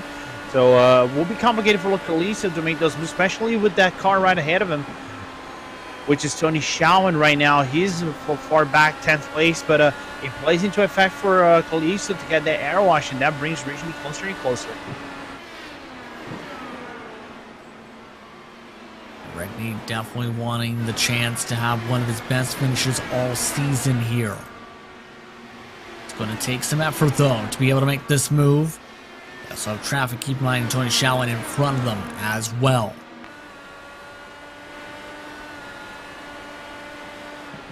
Just can't seem to close up the gap quite yet to be able to fully maximize the opportunity here to make the move on the slightly fresher tires. Absolutely, and I think that air wash plays a little bit into effect from Tony Schauman. You know, he's sharing the air, the dirty air, and even though he might be on a very wider line, there is still some air wash effect that you can actually get from the car that is ahead of you, especially if you are in a 3-car train in these short ovals, which affects your performance, make the car a little bit understeery during mid-corner, and you have to kind of adjust your throttling to try to maximize the efficiency out of the car without burning the tires way too much. That tire wear, so all very vital to make sure you have that here at the Milwaukee Mile. As now the traffic is showing moving up to the high side as the battle starts to stall out a little bit here. Same can be said for the battle for second, with Ryan Otis now reaching a plateau of the 23.2s to Chin's tires as well up the road.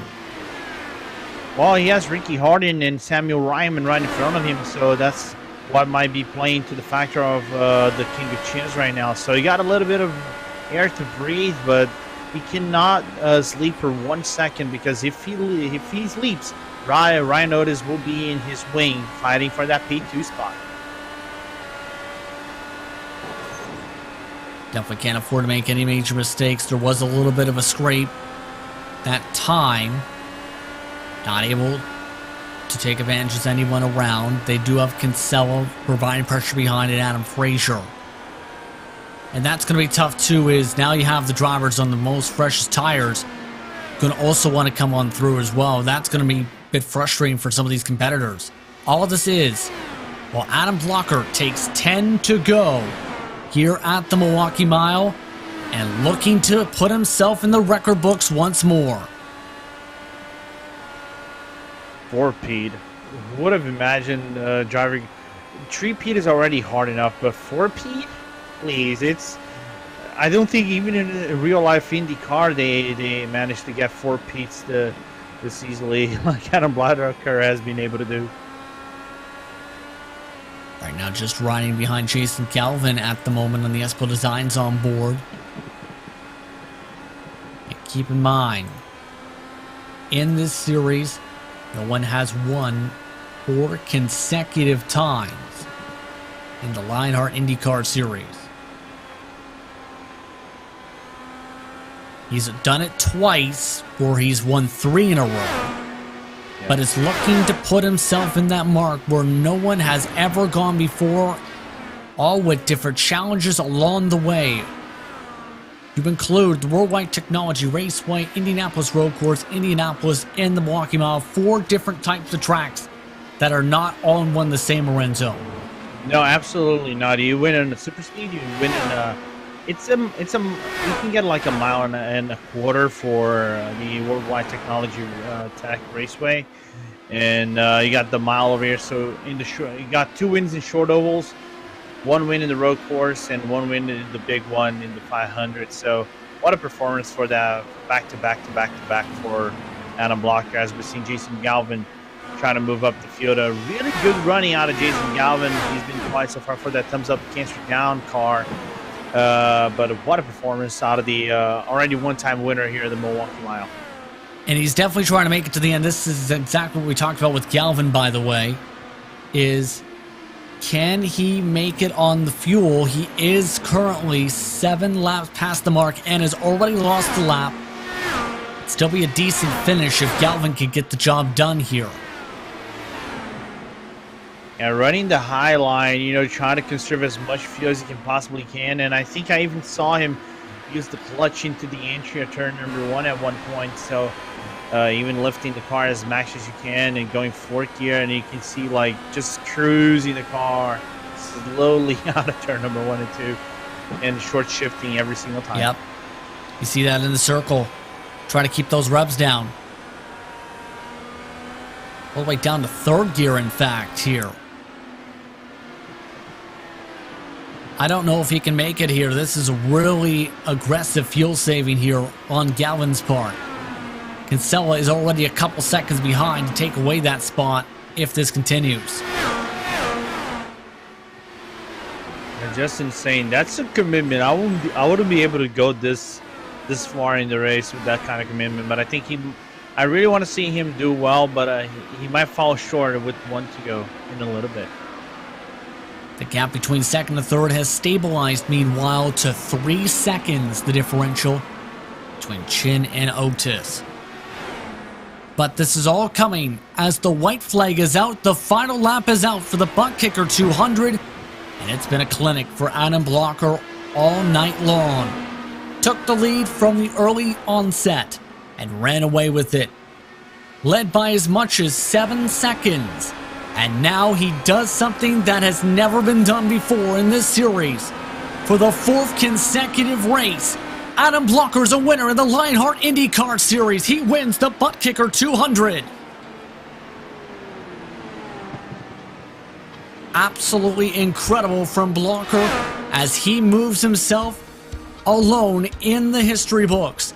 The first 4-time in a row winner in series history.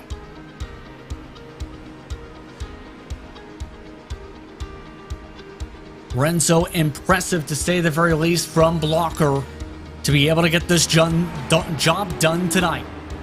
Yeah, what a job done from Adam Blocker. Untouchable today. And I think another thing we can actually put in the records over here, this is the largest gap he actually had to 2nd place in this race. Largest one was back in season 3 when Danny Roper won by 5.7 seconds on Ian Adams. Right now he won by 6.1 seconds on Joshua Chin, but what a performance out of Adam Blocker. And let me give props to Lion Coliso for a last lap defense on Mike Rigney, because he got loose out of 4 and managed to hold off at the 2 turns in the final lap. Incredible to say the very least with Galvin as well at 12th position. By the way, Blocker 184 of the 200 laps go his direction, and as well, this is the least amount of caution seen in a race for tonight. Previous lowest mark was season 5 with 4. With that, it's time to get towards your race results presented by Carnox, with Adam Blocker taking the checker flag by 6.1 seconds. Joshua Chin, Ryan Otis, Lionel Colisto, your top 4 with Mike Rigney, the last driver on the lead lap, with 5 competitors who have that honor to say so. Brian Beard, Andrew Kinsella, Adam Frazier, Tony Shaw, and Brian Carey, your top 10 on the board.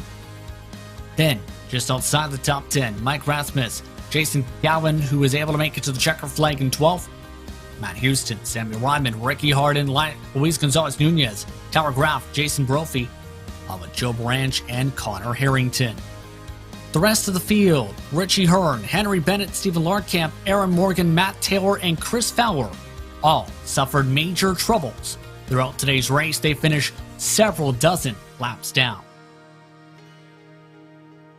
That brings us into our HyperX post-race show, because the Lionheart Racing Series is powered by HyperX, makers of premier gaming gear like the legendary ultra-comfortable Cloud line of gaming headsets.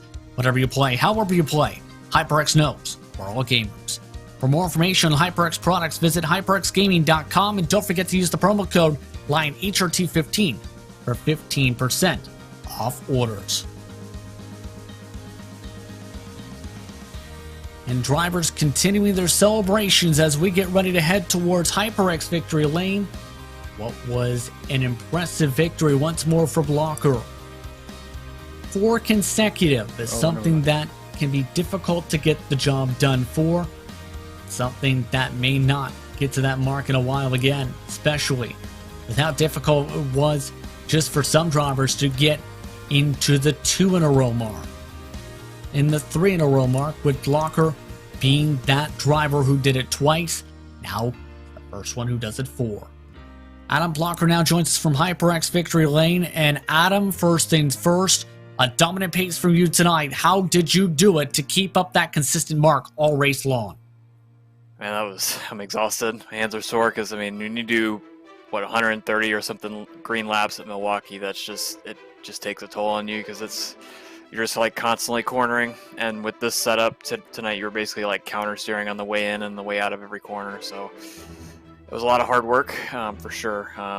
But yeah, and especially with all the traffic and everything, it got pretty hairy a couple points. But yeah, I don't know. I've always liked Milwaukee. I've never gotten a win here in this series, so really happy to finally do that. And obviously 4 in a row is really cool. That's something that I didn't ever think I would be able to do, because it's just so hard to put together a string of winning on a big oval, short oval, and a road course, which is pretty much what you have to do to win 4 in a row.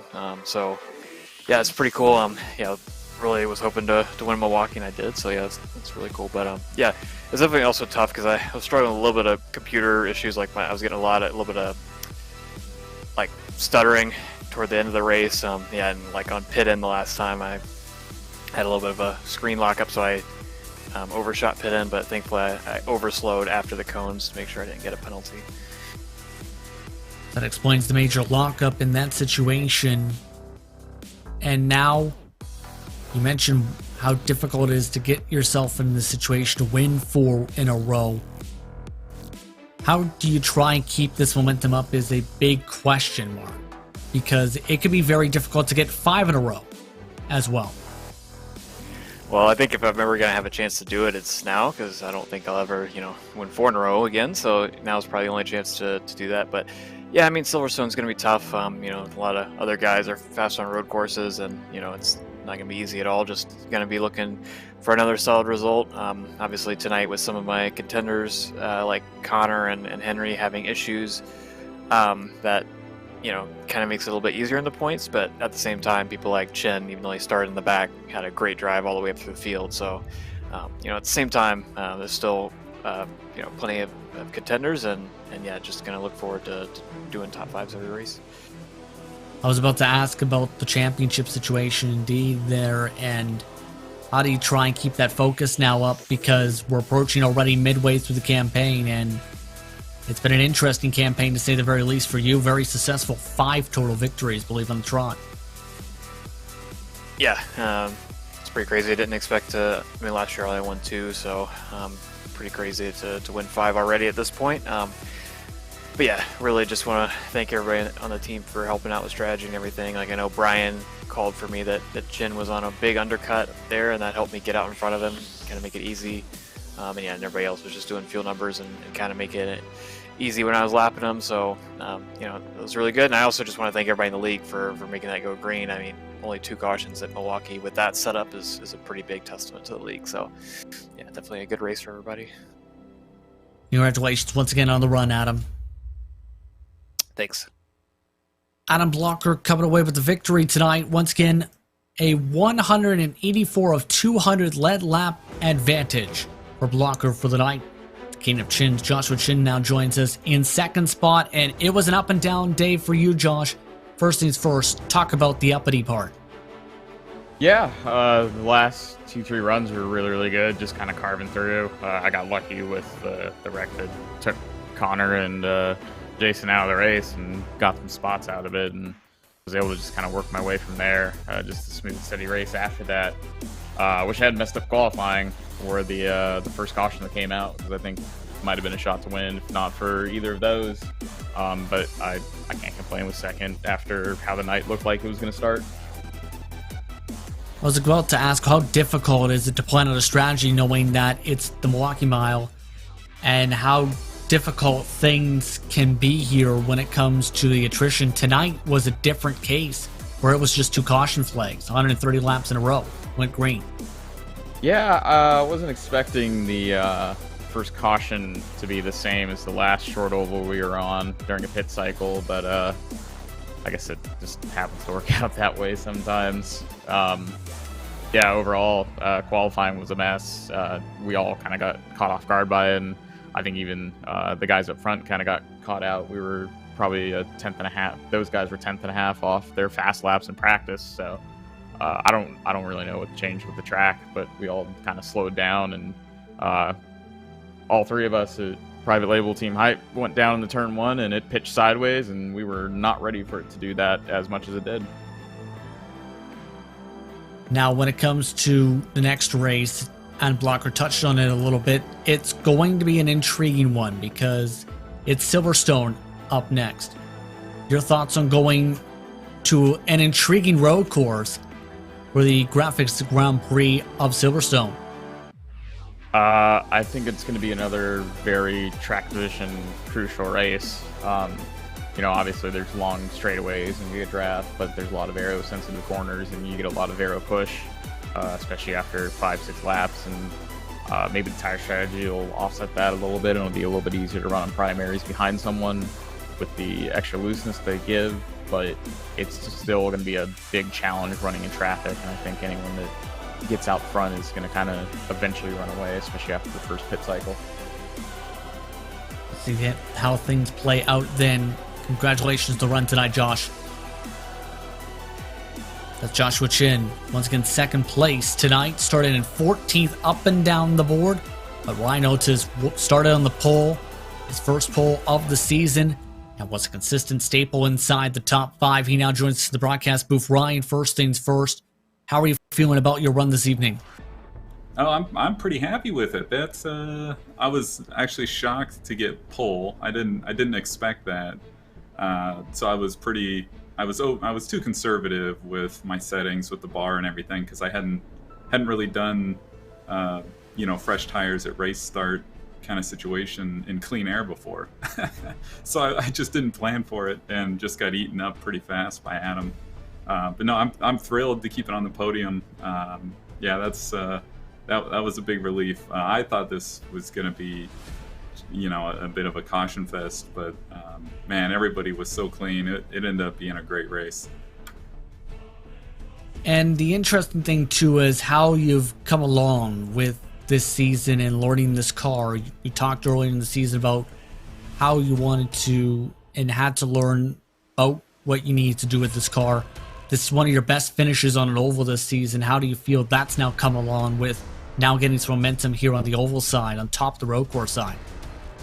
Oh, I'm feeling much better. I really struggled to drive the car. The first few races just didn't seem to click with it.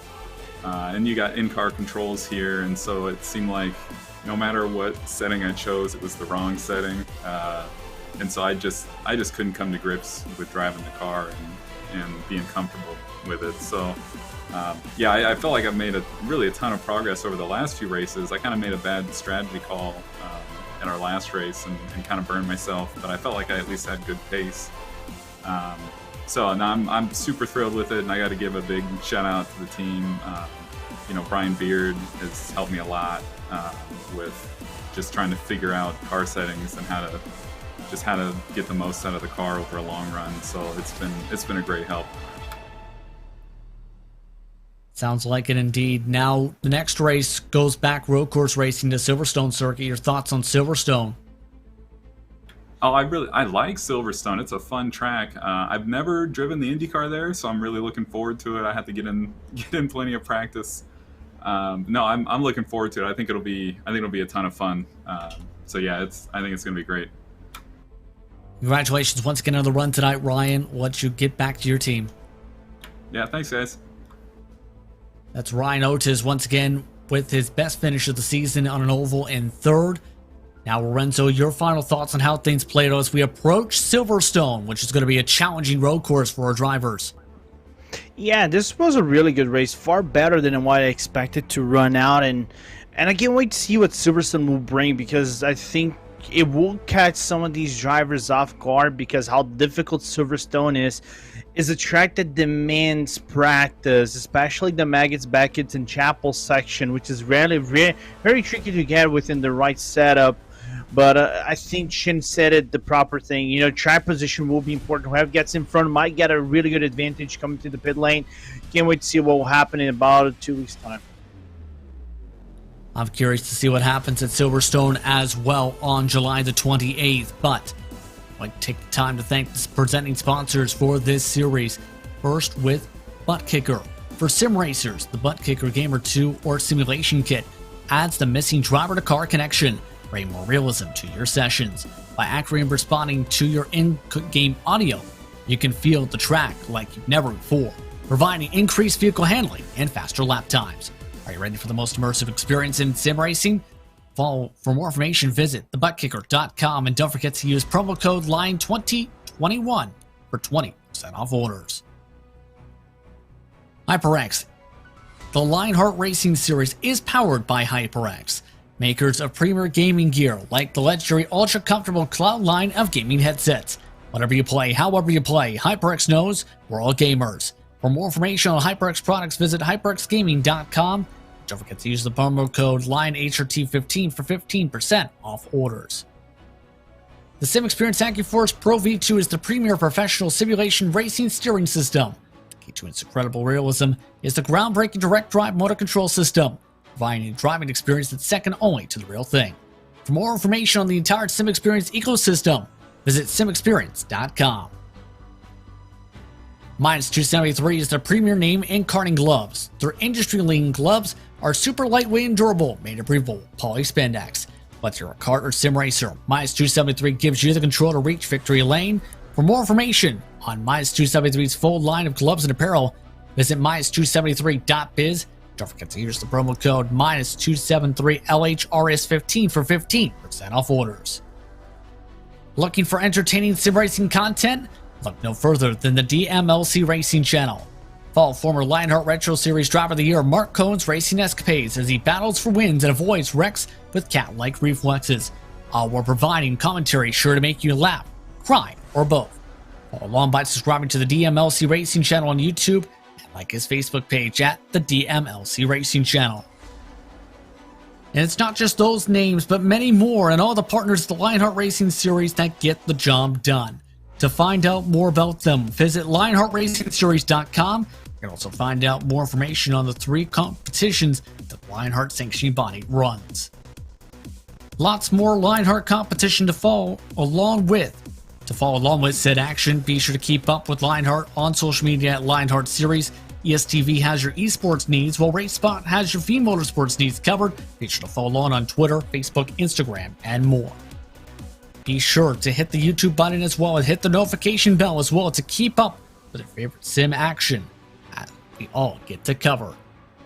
And don't forget, the Speedway Series heads over to Indianapolis Motor Speedway for 500 miles. The Sim Racing Studio 500 takes place once more this Sunday. Coverage starts at approximately 3 p.m. Eastern Time. But with that, it's time to say goodbye. We'd like to thank you for tuning in for tonight's coverage of the ButtKicker 200 at the Milwaukee Mile for the Lionheart IndyCar Series. We'll see you next time when the Speedway Series heads to the Brickyard to determine who can win in 500 miles of action. Good night.